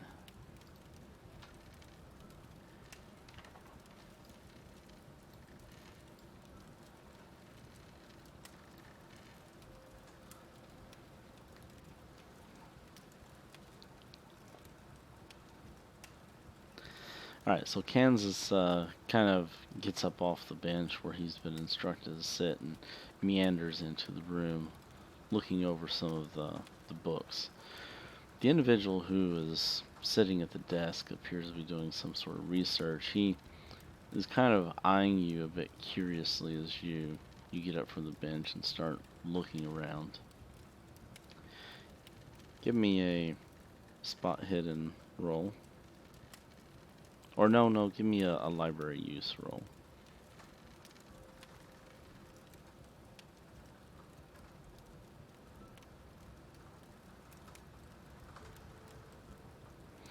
And so, as you look around, you notice that all of the various different books on the bookshelves all have something to do with Egyptology, research, various different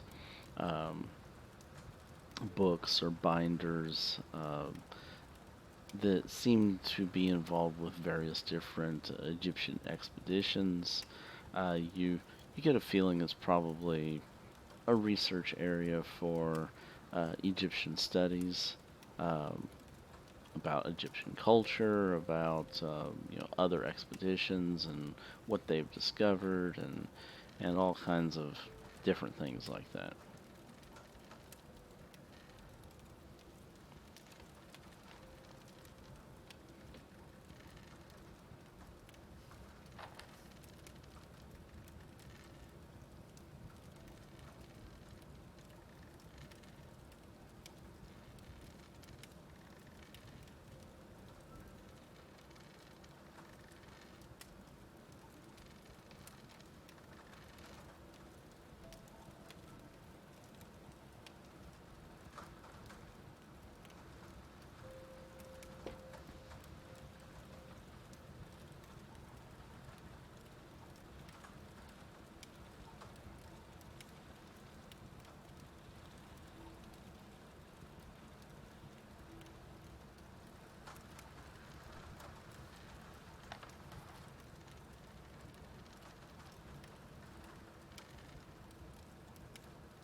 And just a moment later, an individual walks into the alcove where you guys are at.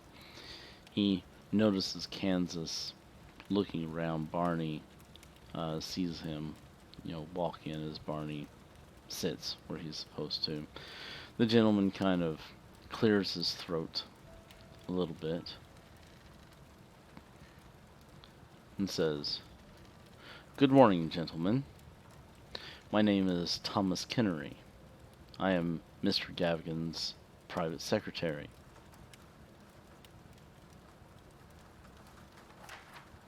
If you will come with me, please."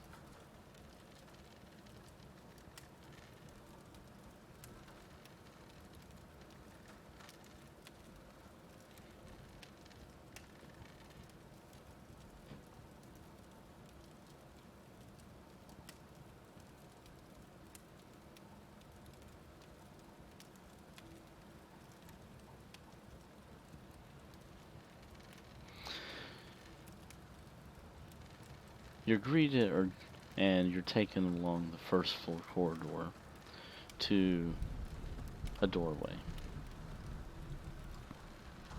on the right hand side. As you look back, you notice that the receptionist who greeted you has returned back to her desk, which is right there in that center foyer that you can see. And so Kennery, he takes you to that first door on the right hand side down the hallway and takes you inside.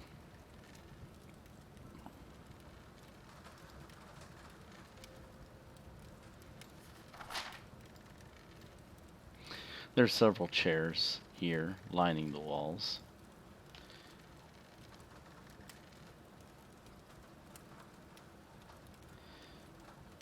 And he motions to the chairs. Please, have a seat. And Mr. Gavigan will be with you momentarily.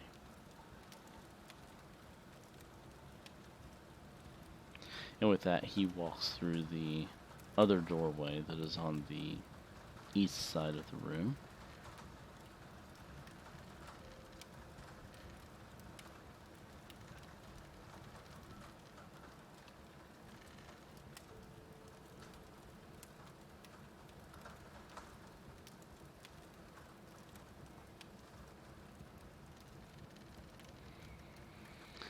And then he comes out of the room and he sits at a desk that is on the south side of this rectangular room, kind of lying just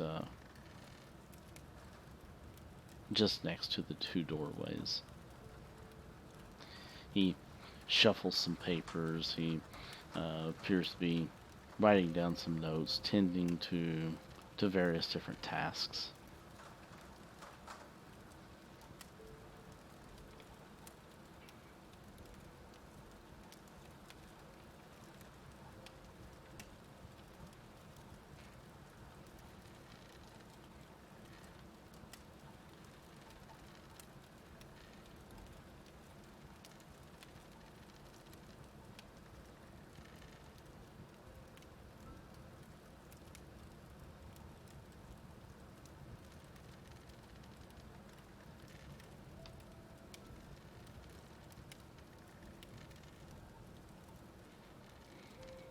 Are you guys going to talk about anything or do anything while you wait for Gavigan?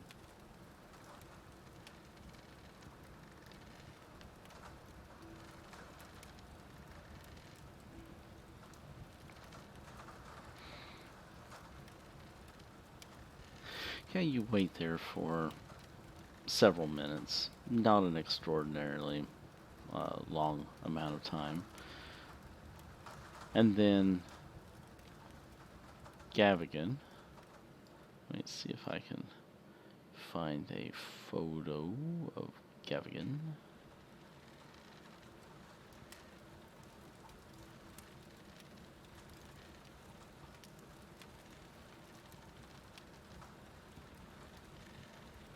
Here he is.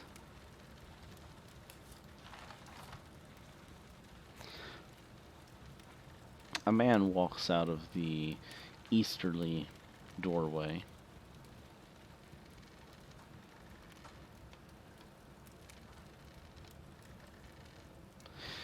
He strides out of the office and he warmly greets you.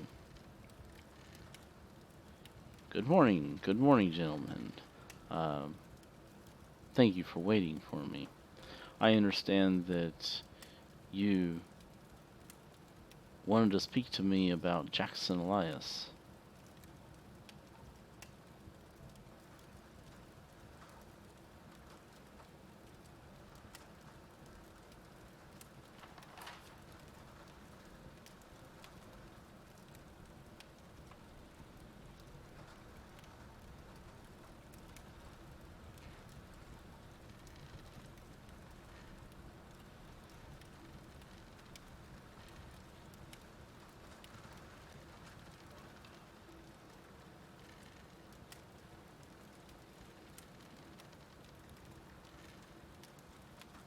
Yes, no problem at all.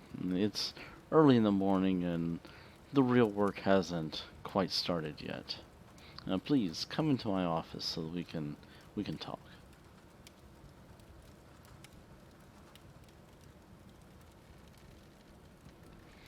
And with that, he heads into his room.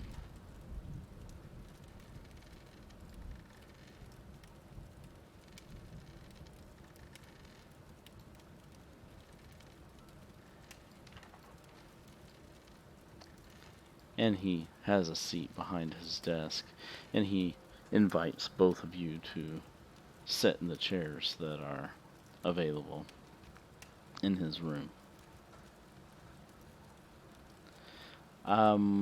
Let's see. You enter the magnificent wood-paneled office.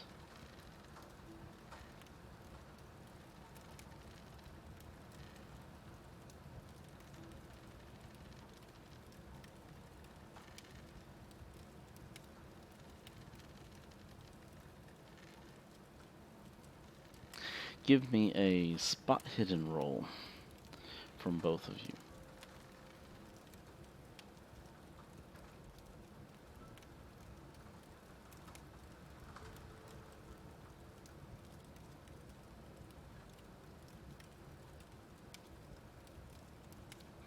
Kansas.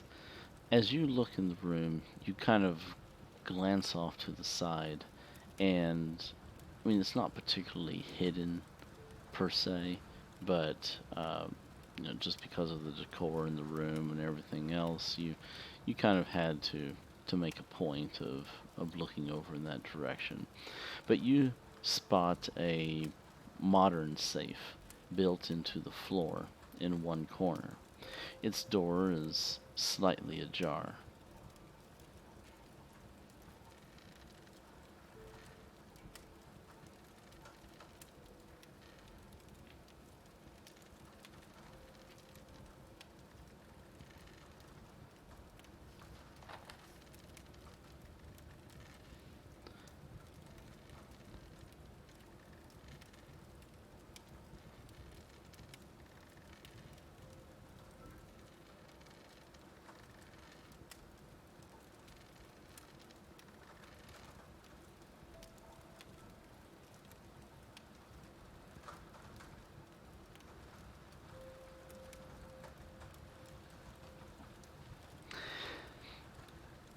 Gavgan is openly friendly and conversational with you as he has a seat and he offers for you guys to have a seat as well.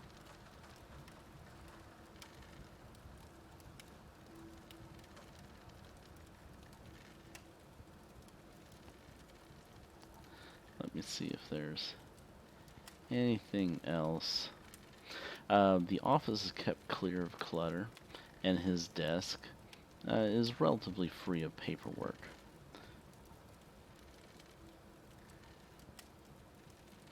There's appears to be a row of doorways along the north wall. The rest of the room is wood paneled walls, and they're all bare except for a couple of large oil paintings. One is of the Egyptian pyramids, and the other is a view of the Nile.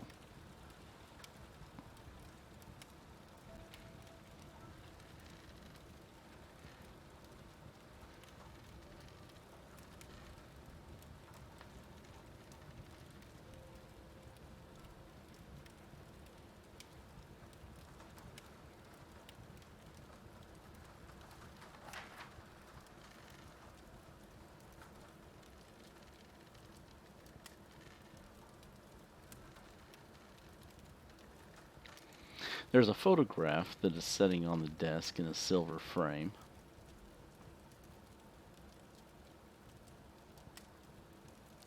Along with all of the, with, his office related type things. A pen holder and a lamp and all the other various things that is standard to be on an office desk.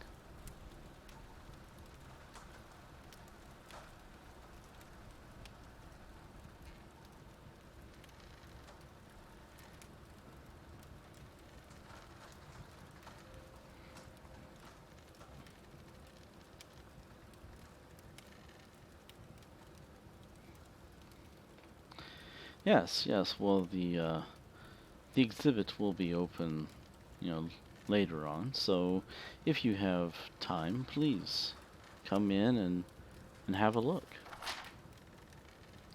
I'm sorry, I did not catch your name, sir.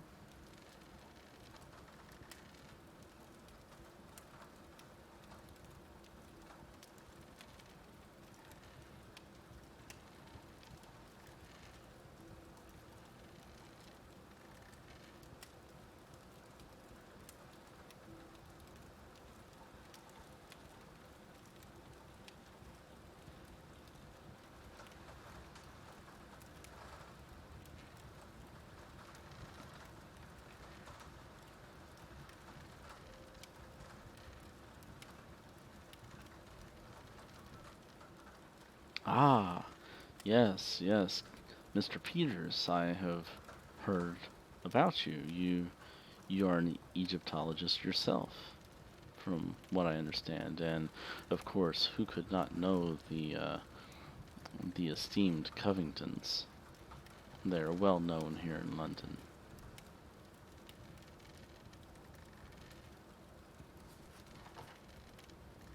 So, are you planning an expedition, and you wish for the to seek the assistance of the Pinhue Foundation?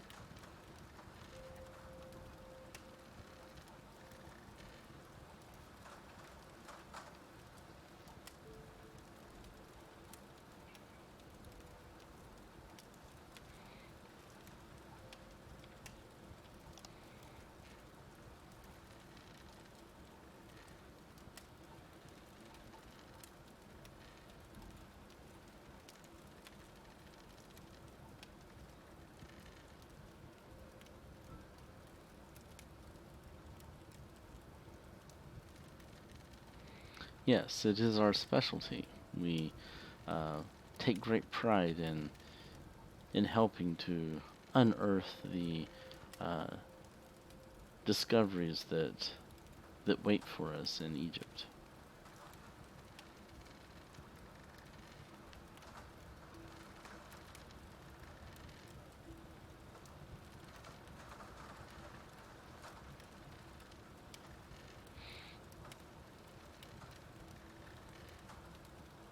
We have amassed quite a library of research from various different scholars,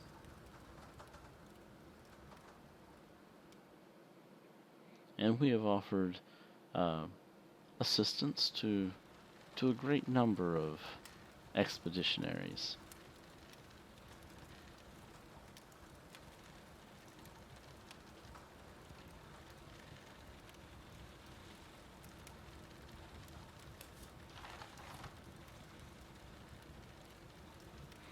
I'm sorry, there is a usage fee for the library.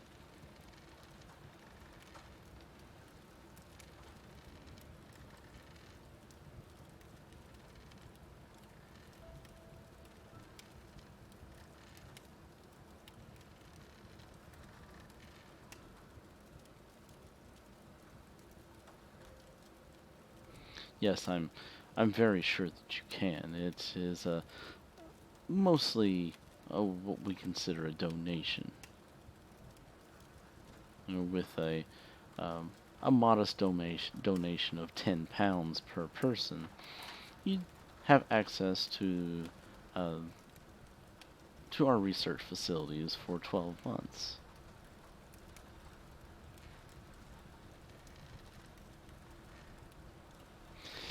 And £10 equivocates out to about $50.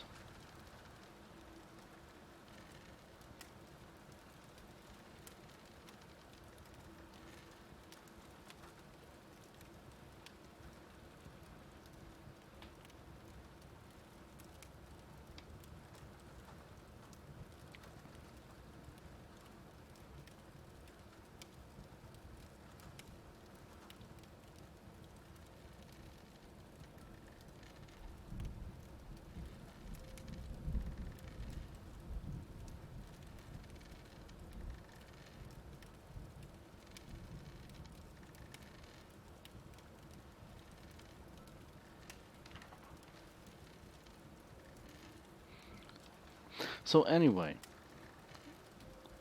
to get back to your original intent of visiting me, the receptionist said that you wish to speak of Jackson Elias.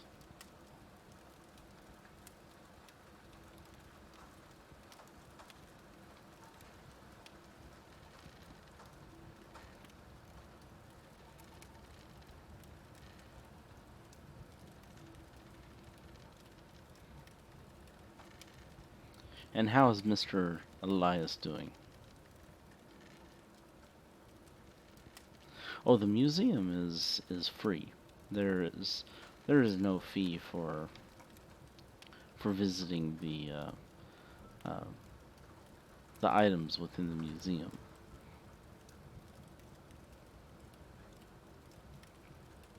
We wish to um, encourage public education on about Egypt and the things that have been found there.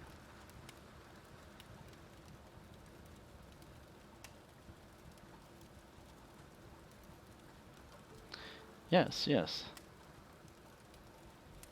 You said funeral. I'm I'm very sorry. Has he passed?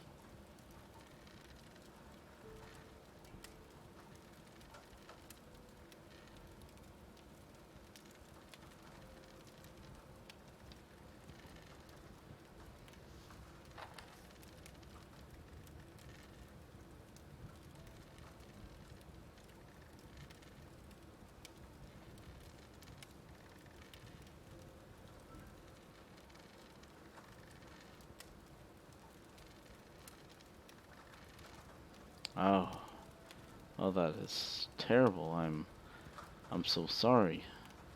And and so you said that my card was found with his belongings. Yes, he had visited with me not long ago.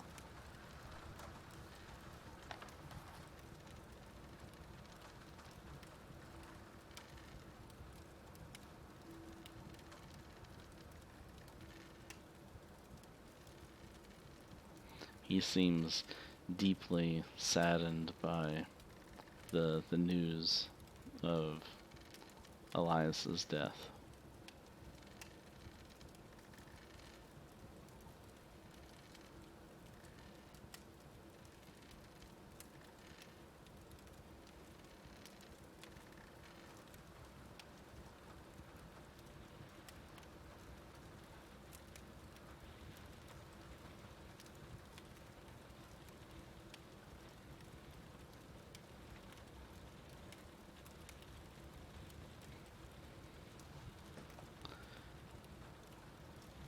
Yes, I just met with him the once. He had arranged an appointment to discuss the work of the Foundation.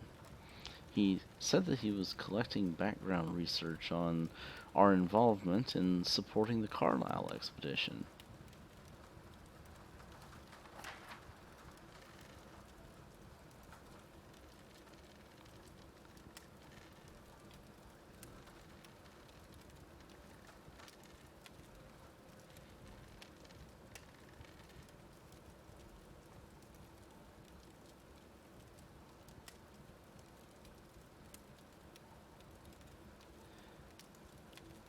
Yes, yes. Our founder was involved in that expedition.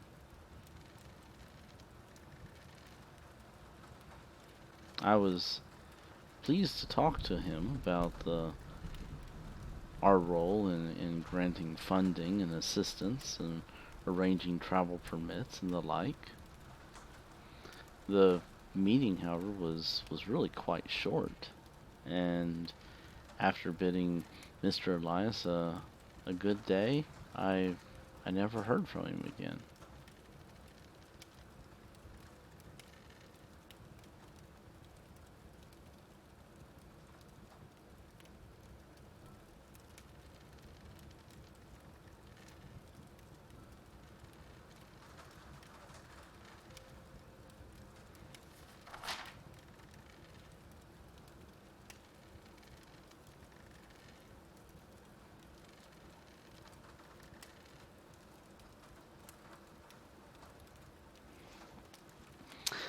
Let me look at the calendar and see.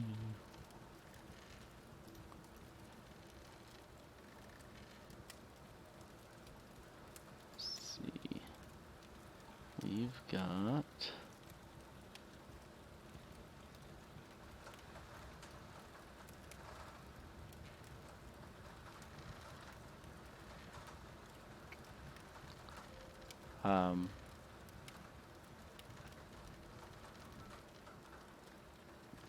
I met with him the 15th of December last year, just before Christmas.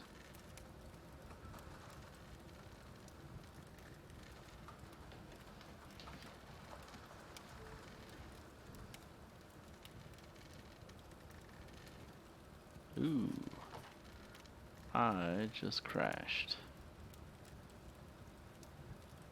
Give me a second to bring it back up again.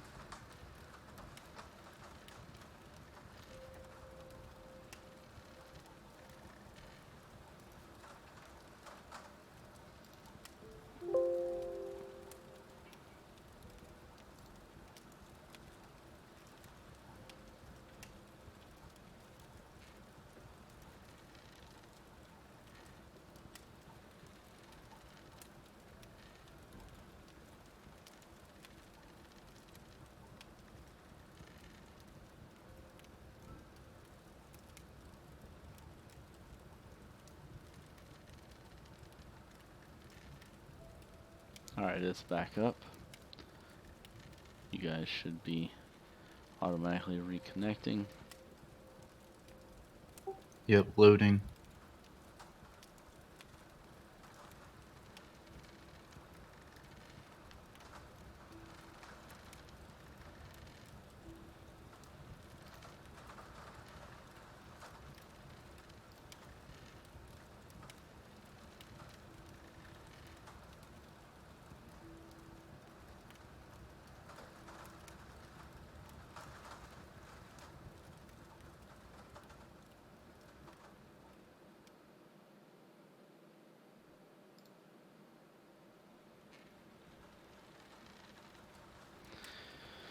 Make sure that we get all reconnected here.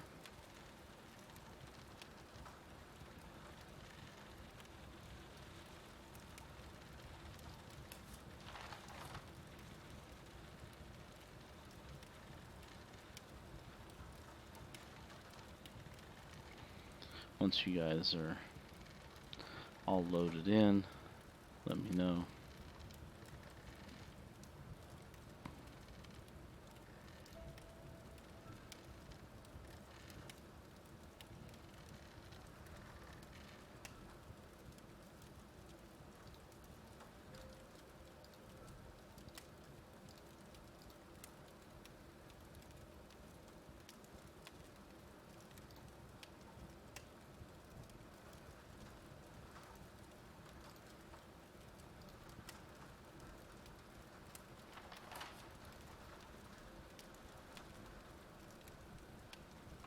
Alright, I have Kansas, have Barney. Mine's stuck. I'm gonna close it, Ryu. Oh, there it goes. There it goes. Yeah, it took a while to load for some reason. I'm not sure why.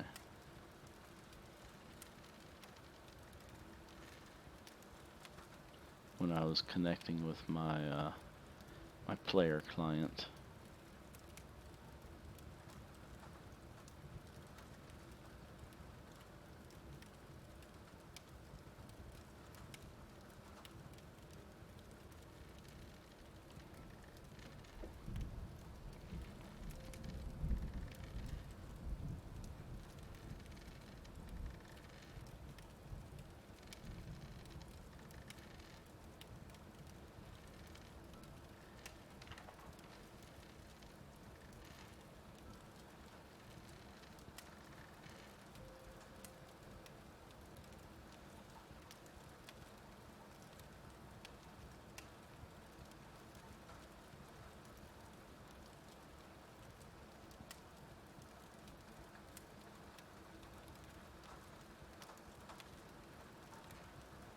Okay, looks like everyone's all back in now.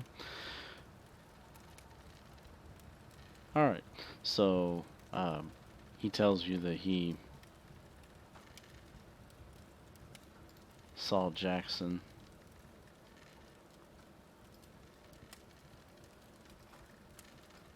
Elias on December the 15th.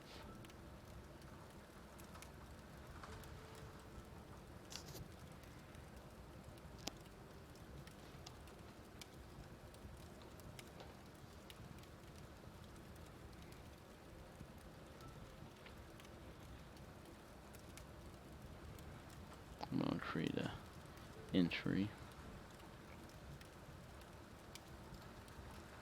for you in the calendar.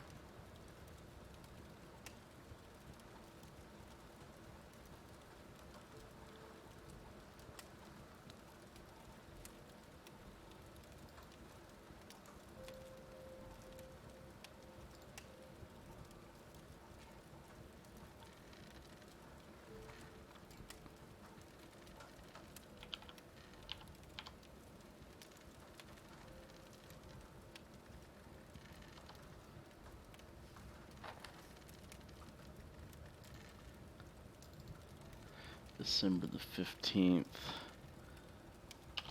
Jackson Elias meets with Edward Gavigan.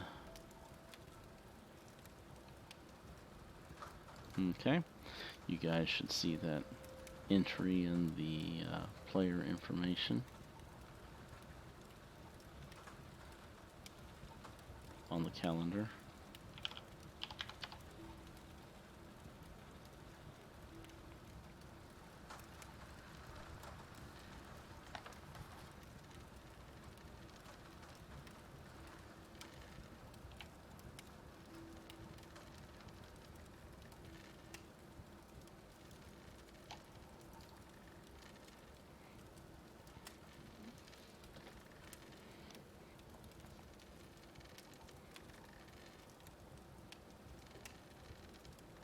It is on there. If you look on the calendar notes, it says the investigators are to meet with Elias, but arrive to find him murdered on January the 15th. Oh, actually, wait a minute. That's in the GM notes. Let me take that out of there and put it in the player notes.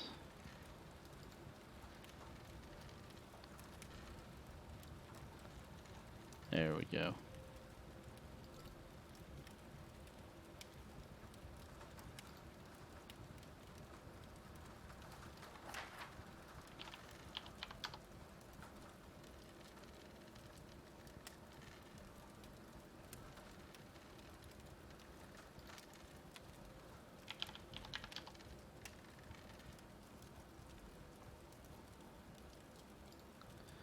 Let's see if there's anything else that...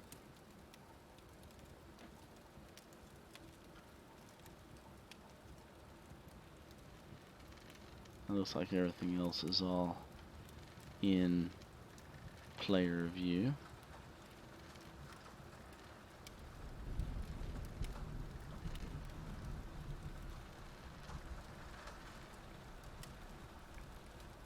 Oh no, I met with him here. He came by and made an appointment.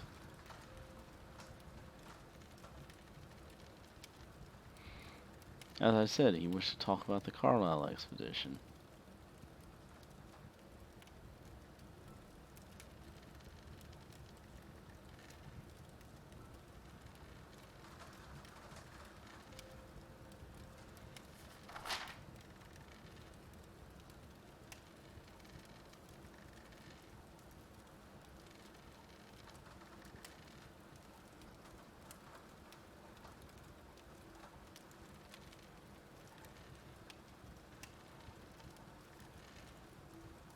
Not particularly. I mean, he uh, seemed like something was on his mind, but from my understanding, he was conducting um, some research so that he could write a book.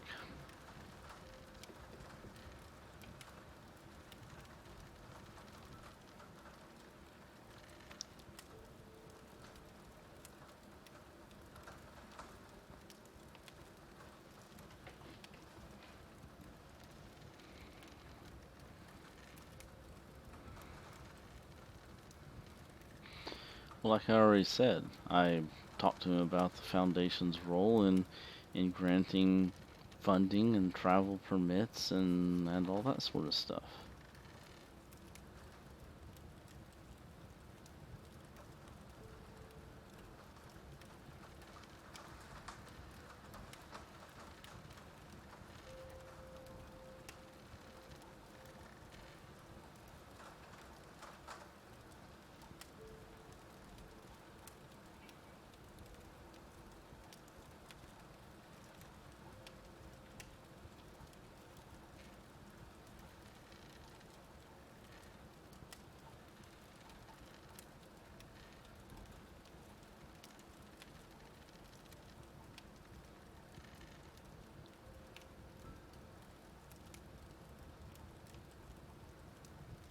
Me? No. Pinhu was in charge of all of that. I didn't come into my position until he disappeared.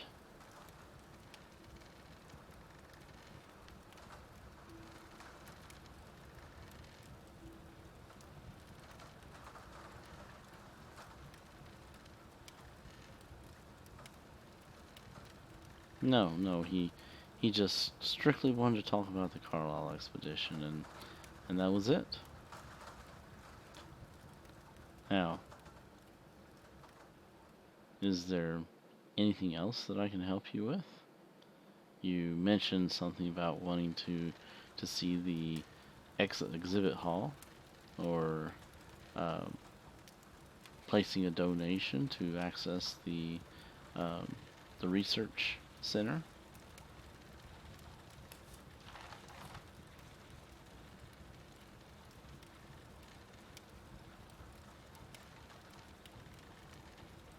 Well, some of our other workers can help you with those matters. It is very nice to see a well-known American Egyptologist such as yourself interested in another expedition. I hope that the Pinhu Foundation can help you with those matters in the future.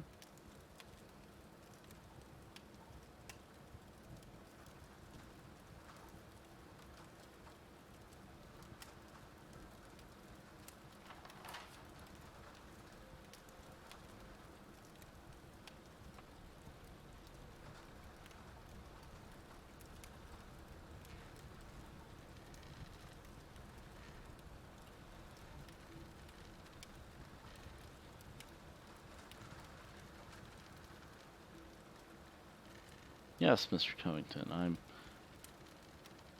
it was an honor to have someone from your family come and visit our establishment. Please let your father know of the good work that we do here.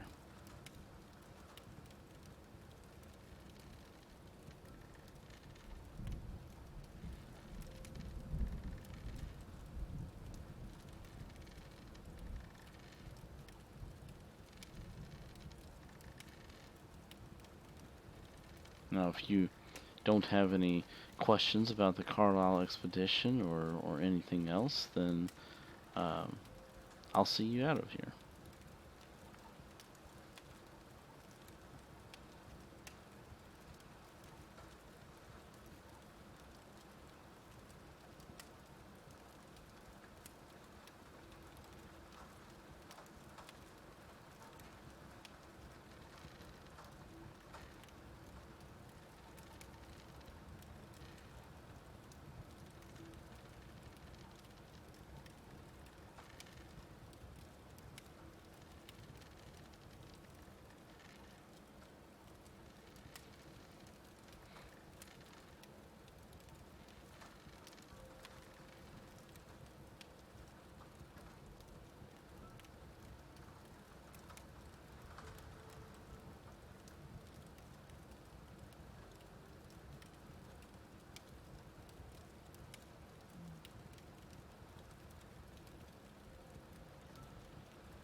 You leave the office, you enter back into the waiting area.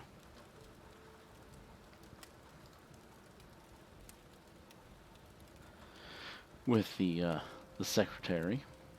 Do you stop at the secretary's desk, do anything, or do you walk on through?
Oh, just occurred to me, I put you guys on the wrong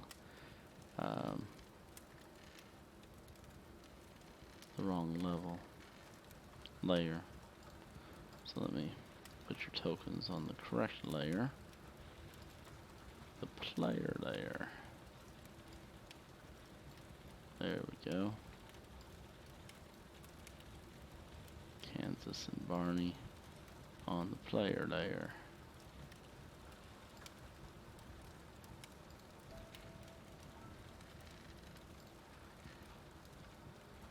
Alright. So anyway, you guys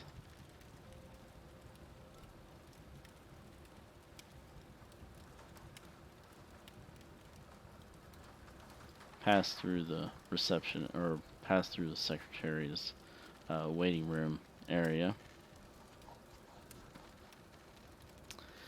The secretary looks up at you from his paperwork with a little bit of a perturbed look. You know, he's very busy and has to stop what he's doing to answer your questions, and he's like, the front desk receptionist can help you. Just out the door and take a left. That will take you to the front desk.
A battle map.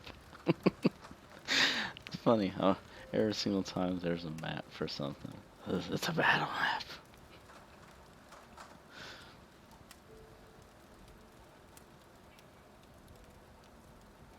It just happens to be an important location that the PCs are going to visit.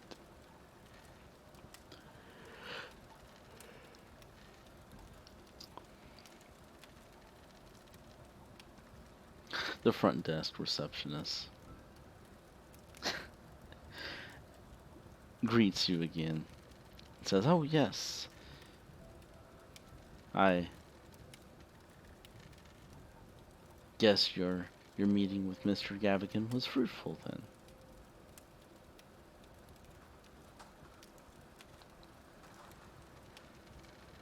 Would you both like an annual pass?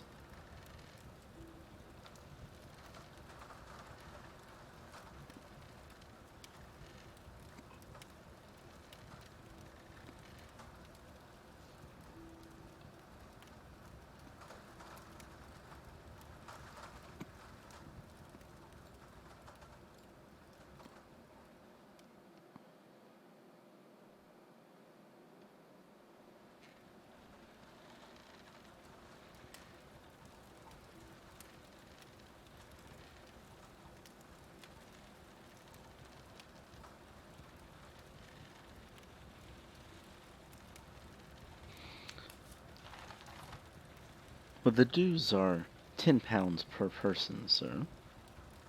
A rather modest fee concerning the amount of knowledge that can be gained.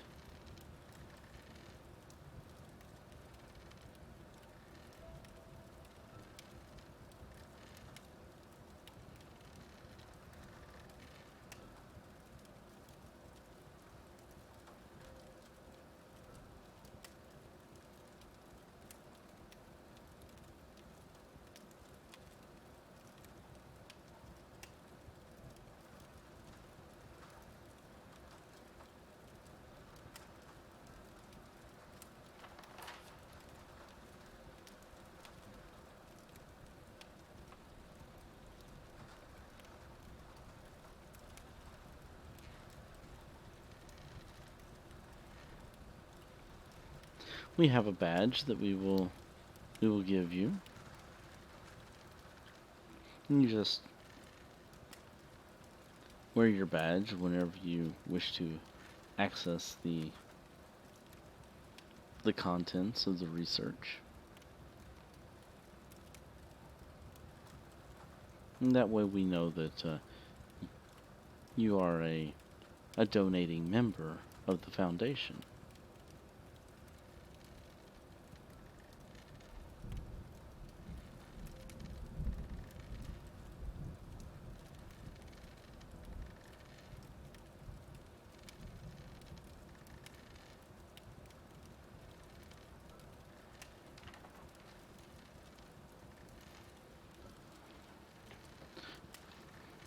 Oh yes, most generous, sir. The Foundation appreciates your donation. She pulls out a little notebook, and it has some uh, perforated, tear-out kind of cards in it.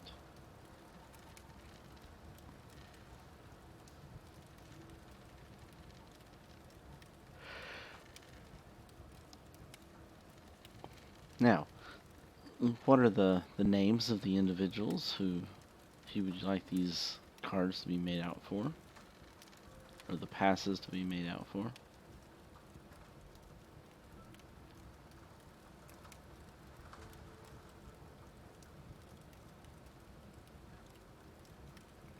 So that'll be $150, Barney, by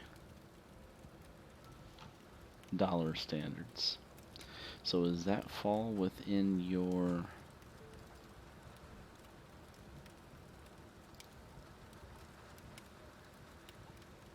spending level? No, it does not.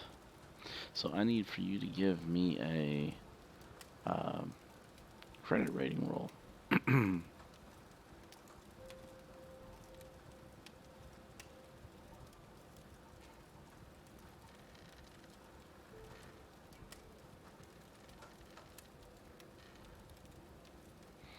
Okay, you definitely have enough clout and cash on hand.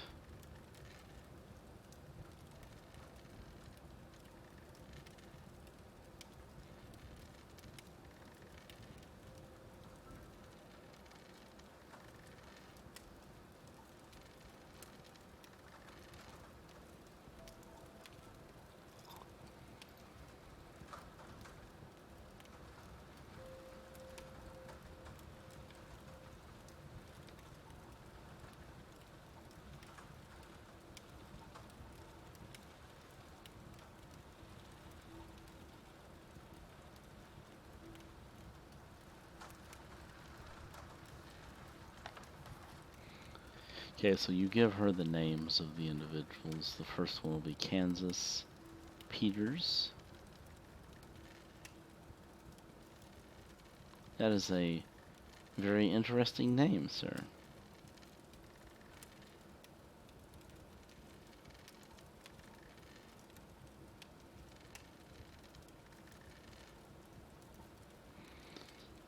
She rips out the first badge from the little booklet, and she pulls out a drawer that has some pens in them, and she sticks the pen through into the little badge that allows you to pin it to your breast coat or your lapel or whatever it is that you're going to pin it to.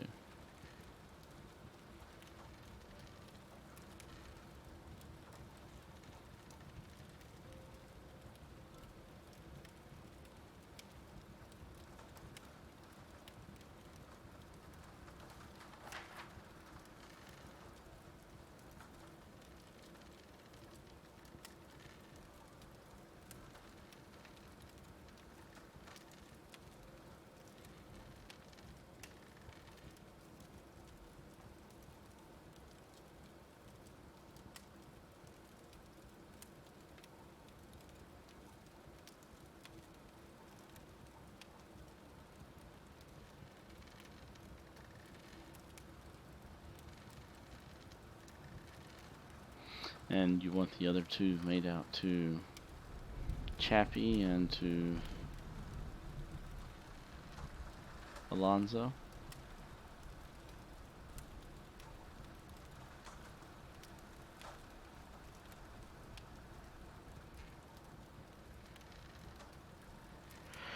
Okay. She makes out the other two badges to the other two individuals. Gives you pens with those and hands them to you.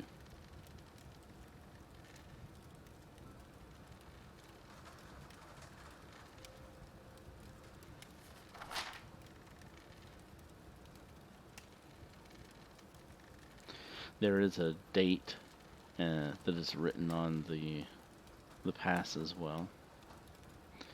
It's dated a year from now.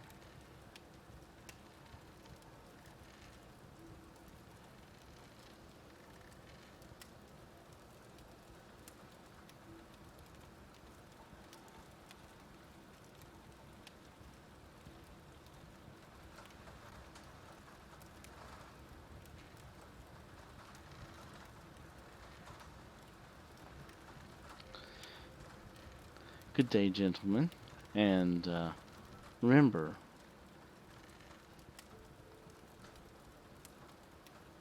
you may access the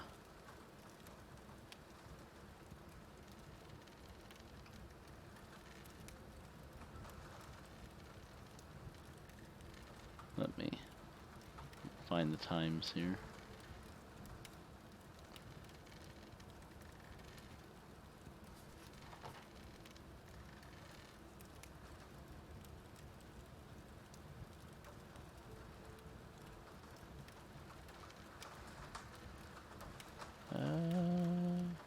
Here we go.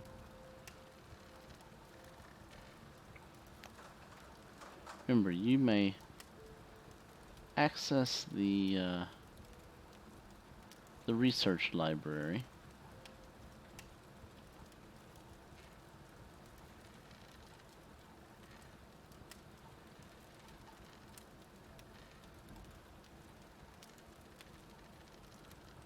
During our normal business hours.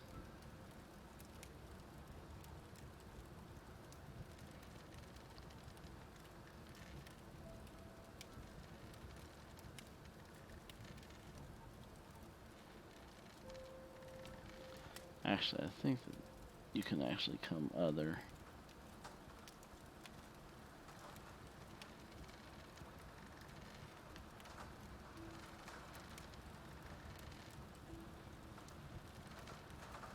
The Egyptian collection is open for viewing from noon to 4. And visiting scholars, archaeologists, and so on may be found conducting research during the day. Okay, so yeah, during normal business hours, which is from 8 to 6.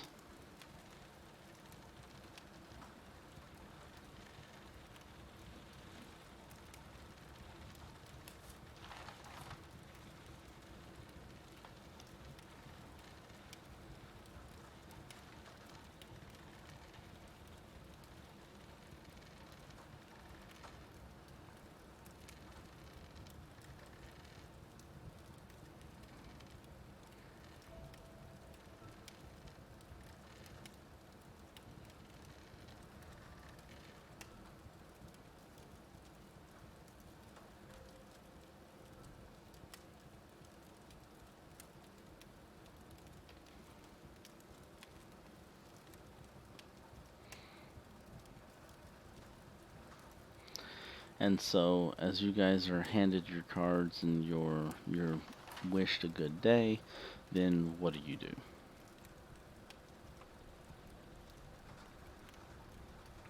And we'll be close to wrapping up, and we can go to the other group next session.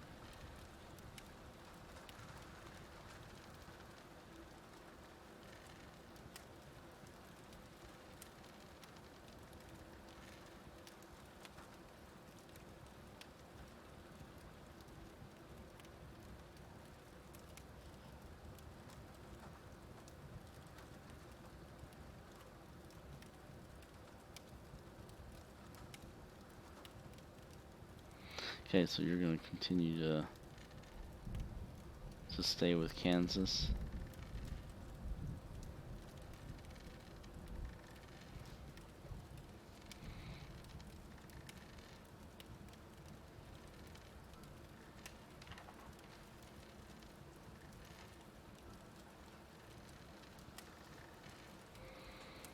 Okay, you spend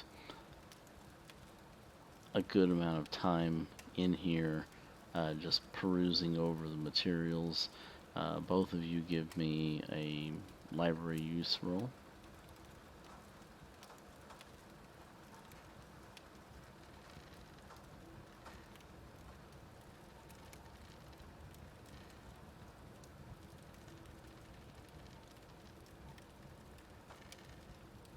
No, because everything in here is all related to archaeology.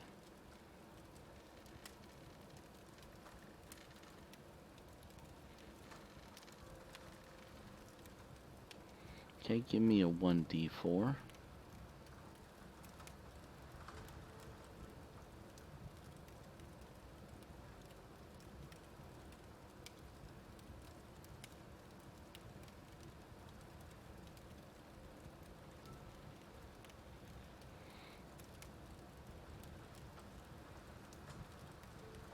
Okay, so you look through the library, and there is a plethora of research information, useful information in here that you find intriguing, interesting. Some things you knew about, some things you didn't know about, some things you thought you knew about, but upon reading the research materials in here, you glean additional information about various different expedition topics, Egyptian history, all kinds of things related to Egyptology.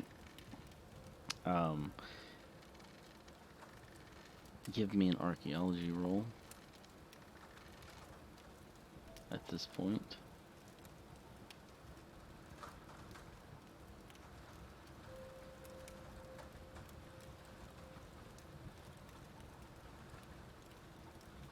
Okay, Barney, give me an archaeology roll.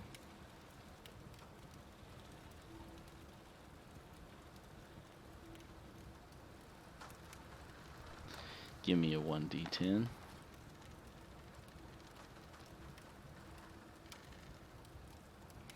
Barney learns a little bit about archaeology in the process of looking through all of these various different books and everything in here.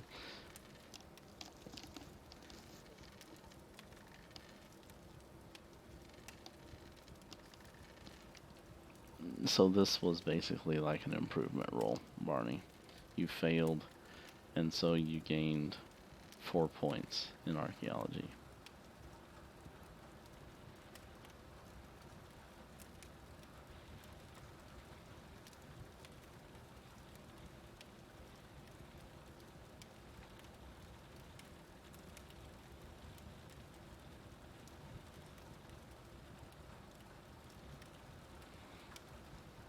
Kansas, as I said, I mean, he's already fairly versed in archaeology, and there's a few things in here that he learned that he didn't already know, but it wasn't substantial enough to really offset his archaeology knowledge, or it was something that he didn't know, but he doesn't retain it as well because he's too busy focusing on this other stuff. And so it didn't make a significant, meaningful impact on his overall education level. How much time are you going to spend in here, Kansas?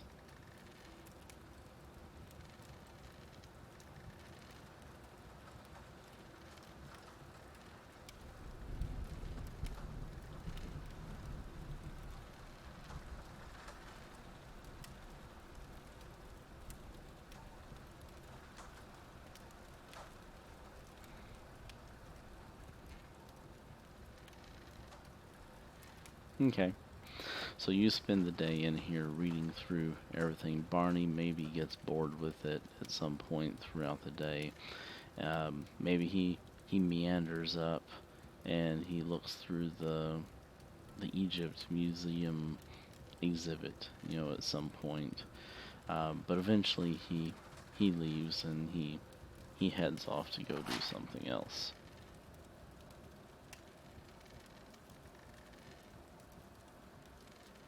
Go get some fish and chips.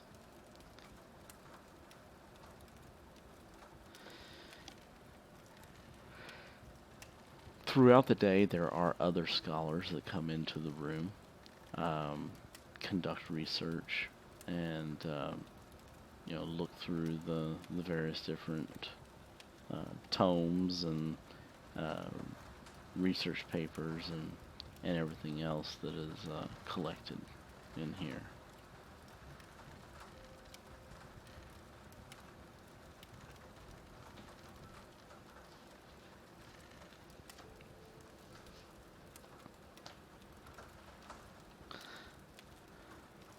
Alright, so we're just going to put the two of you. And so there's actually two different research rooms. There's this one, and then there's this one over here. They're both on the east and west side of the entrance there, are both research areas.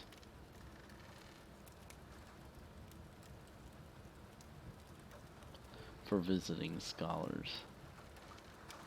The exhibition room, should you guys go to see the exhibit, is there's a sign right at the doorway, or right at the stairwell here. And let me reveal the stairwell. There's a rope across the stairs initially.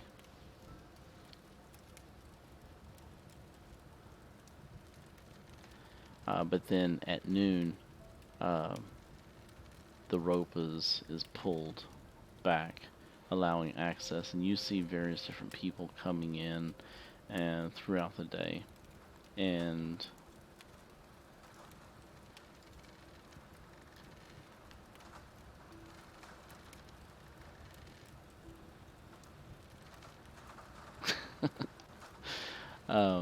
anyway, you see different people coming in and going up the stairs, and there's a sign there saying that it is the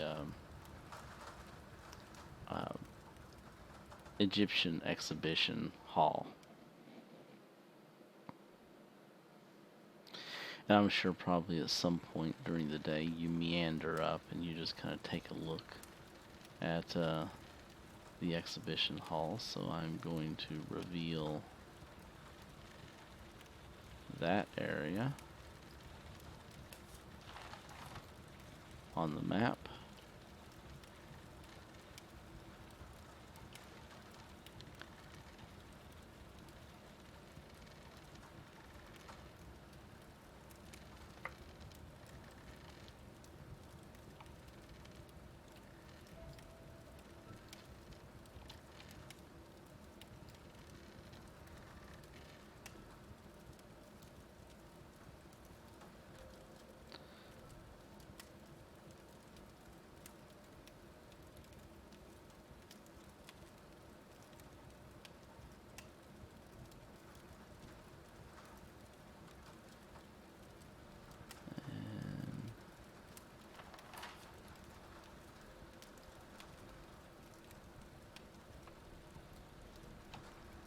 Alright, there you go. And now you can see the exhibition hall.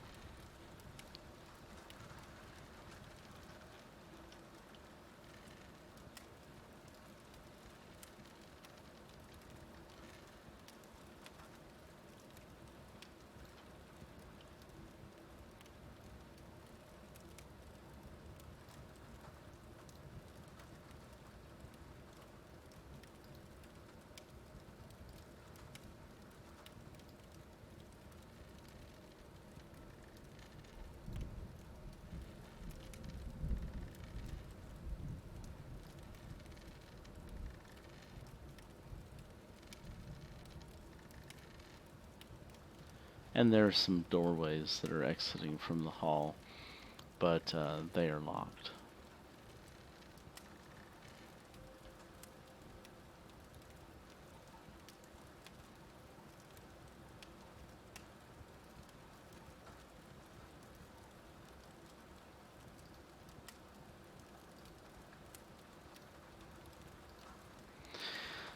And what do you find in the exhibit hall? The windows of the exhibit hall are broad and tall, with ventilator openings at the tops via mechanical arms. The surfaces are finished in marble, and the ceiling is 20 feet high. Mummies, glass cases filled with pottery and other artifacts, statuary, and so forth fill the hall in tasteful rows. An air of hushed contemplation pervades.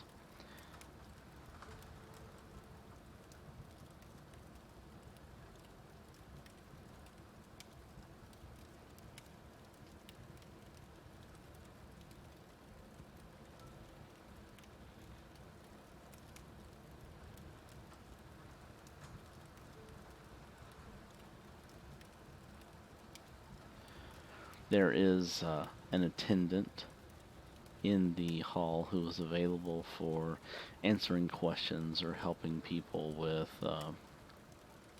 things that they might need help with.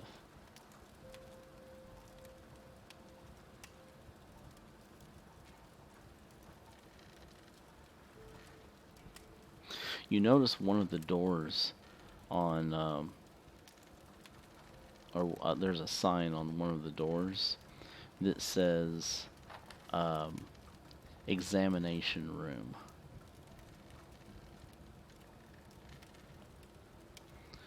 And let me, there's actually two doors. The two southeast doors say exam room on each of them.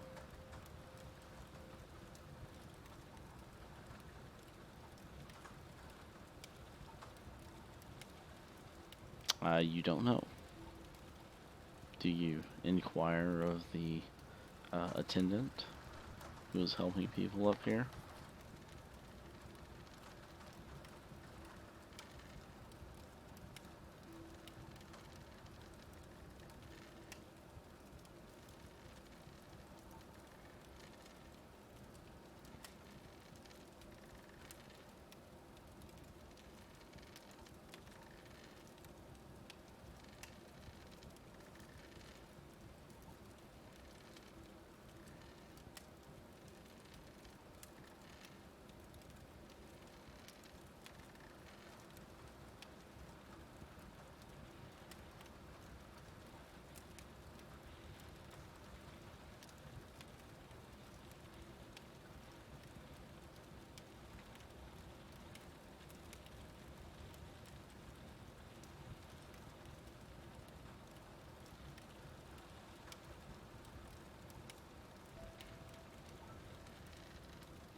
Of course, you could always inquire what exactly that might mean, but at this particular point, you can only speculate. And so, I think this is a good place to stop.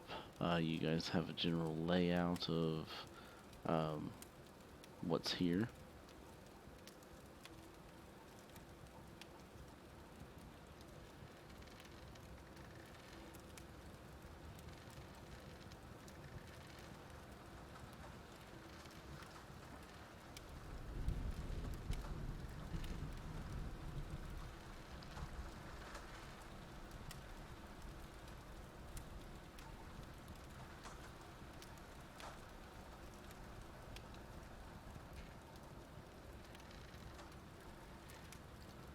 And so I'm going to call the session to a close, and we will pick up with the other group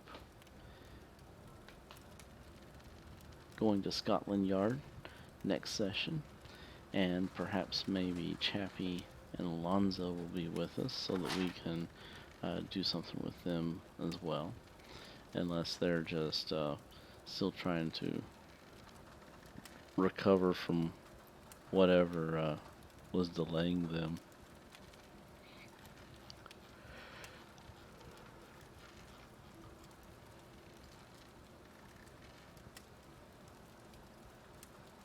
Any comments, questions, or concerns before I go? Do police carry guns? No. Only on That's stupid. only on rare, limited circumstances.